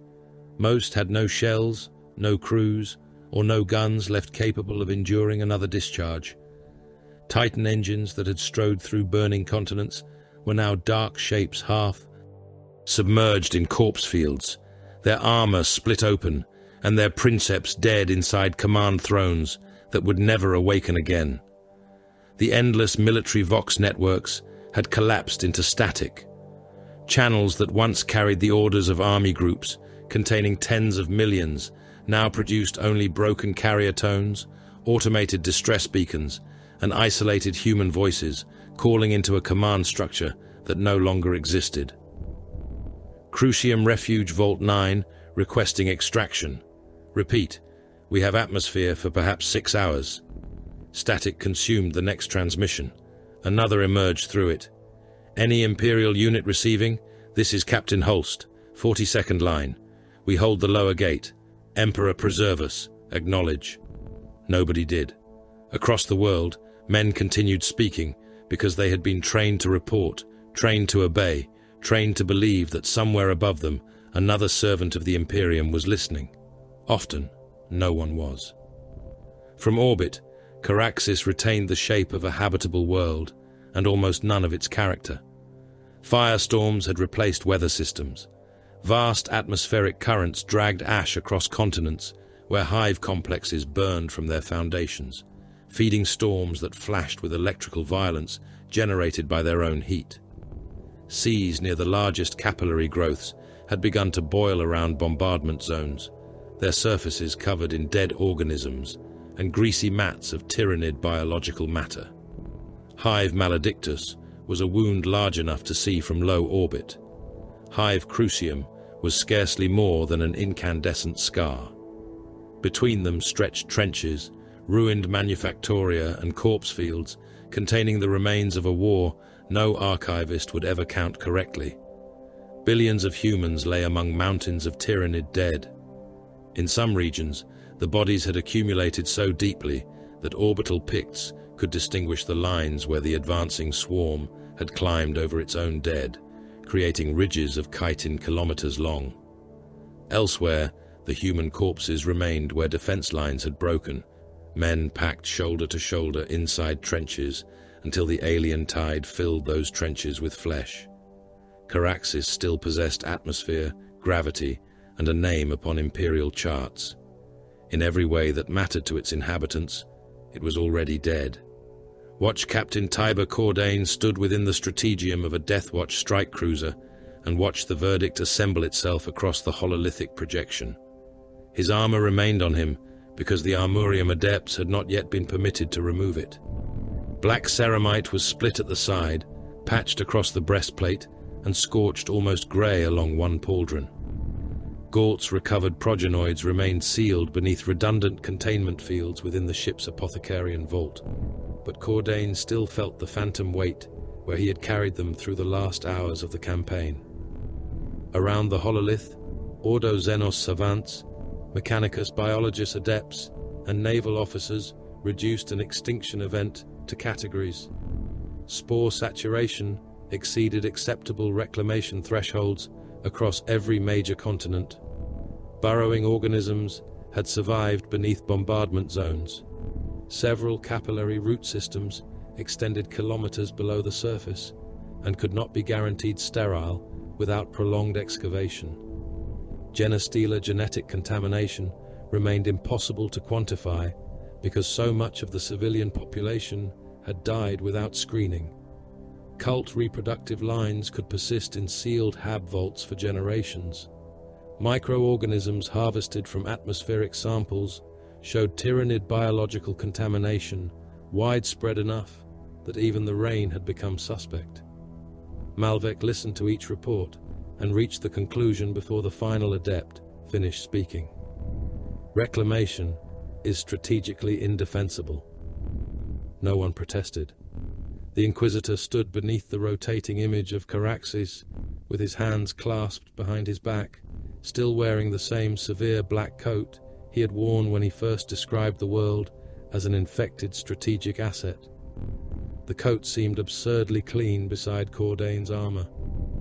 Centuries of quarantine and cleansing might reduce biological contamination to tolerable levels, Malvek continued. Such expenditure would exceed the remaining material value of the world. Surviving population cannot be certified free of genostealer inheritance. Tyrannid organisms remain present below bombardment depth. Recommendation: terminal sanction. Planetary classification. To Perdita. Exterminatus authorized upon confirmation from Battlefleet Command. A naval commodore inclined his head. A Mechanicus Magos emitted a brief sequence of Binharic assent. Watchmaster Odrin Helix said only, "Approved." There was no ceremonial silence, no priest asking whether 63 billion souls deserved one final appeal. The argument had ended long before. Caraxes had been sacrificed in practice when Malvec chose it as bait. The final order merely removed the fiction that anything remained to save. The surviving human commanders learned of the decision almost immediately, and then the quiet shattered. Requests flooded the strategium. General Wren was dead. His final inward assault at Crucium had erased most of his command group when Operation Carturant detonated. The officers beneath him now spoke in his place. One colonel claimed 200 million civilians and soldiers remained alive inside sealed northern vaults. Another reported functioning transport pads beneath Hive Solcaris and requested 6 hours to load survivors. A Navy evacuation captain stated that his ships could take perhaps 4 million before the bombardment began. Every appeal was framed in the language of imperial duty because none of them were foolish enough to ask for compassion. They promised screened embarkation, armed quarantine, servitor-operated holds, execution of suspected carriers. Malvec refused every proposal. Biological clearance capacity is insufficient. A colonel shouted over the channel, "Then give us time to establish it." Denied. Those men survived the infestation. They held the defense lines while your Astartes hunted below. Malvec's expression remained unchanged, which does not make their blood human. Another commander addressed Cordain directly. "Watch, Captain. By the throne, you fought beside us. You saw what they endured." Cordain looked at the orbital projection of a world whose surface was marked with the positions of surviving distress signals. "Yes." The officer seemed to take strength from the answer. "Then speak for us." "No." Silence came across the channel. Cordain continued before the man could misunderstand. "The fleet cannot permit uncertain biological material to leave Caraxes.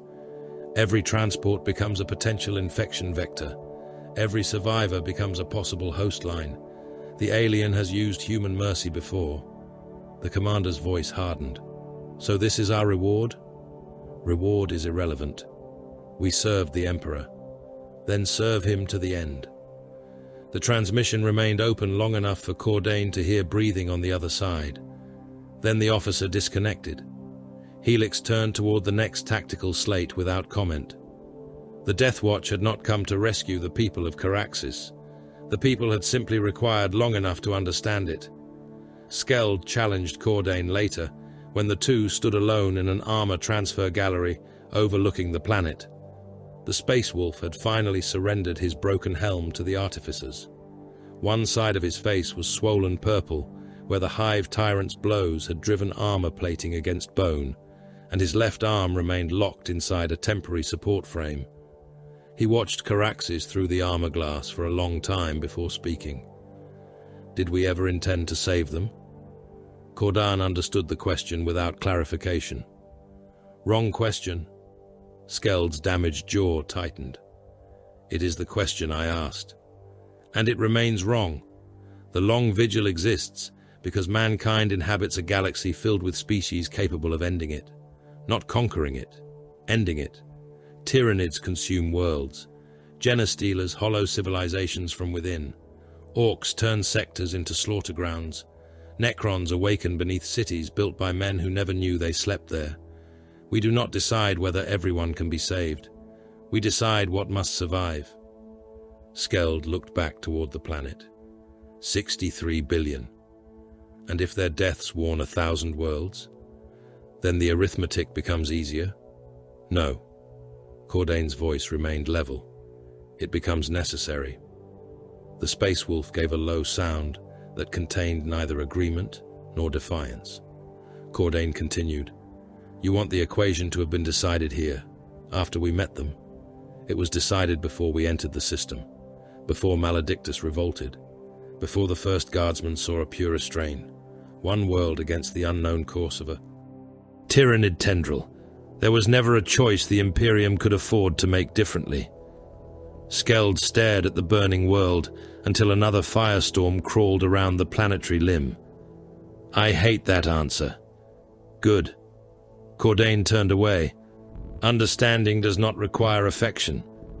Mordain cleaned the Xenophase blade beneath the gaze of weapon servitors in the armorium. The alien edge lay across a black reliquary cloth, while the Blood Angel removed hardened tyrannid residue with oils sanctioned specifically for contact with prescribed materials. His face remained scarred from the bioship's atmosphere, though the chemical burns had begun to close beneath accelerated Astartes' healing. Cade stood nearby, while armor thralls removed sections of damaged Gravis plate from him with hydraulic tools. Mordain inspected the blade's crescent edge and said, "I remain offended by its existence." Cade's bionic eye focused upon the weapon. Without it, Patriarch termination would have required increased expenditure. Hive Tyrant termination probability would likewise have fallen. "I did not call it ineffective." "Then your objection remains ideological." Mordain placed the cleaned blade inside the reliquary. "Of course it does." Cade considered that. Necessity validated its employment. The Blood Angel closed the lid. Necessity does not transform impurity into virtue.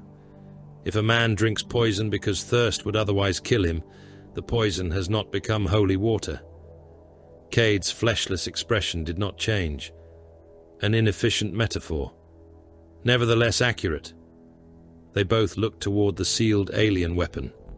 The Deathwatch studied the Xenos because ignorance was weakness, wielded alien-derived tools when sanctioned because hatred did not prohibit utility, and then locked those same tools inside reliquaries because usefulness could never be allowed to resemble acceptance. The dead of Revenant received less ceremony than some guardsmen had received over roadside graves. Watchmaster Helix stood inside a narrow memorial vault where the names of warriors sworn to Eben Vigil filled iron. The fleet began withdrawing to prescribed bombardment distance. Imperial Navy cruisers, surviving defense monitors, and Deathwatch strike vessels climbed away from Caraxis, while weapons crews prepared the final sanction. Malvec's order designated subterranean regions first.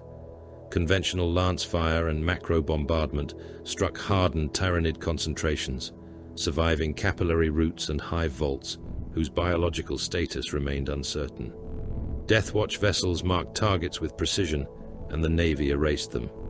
Great sections of the surface disappeared beneath overlapping detonations.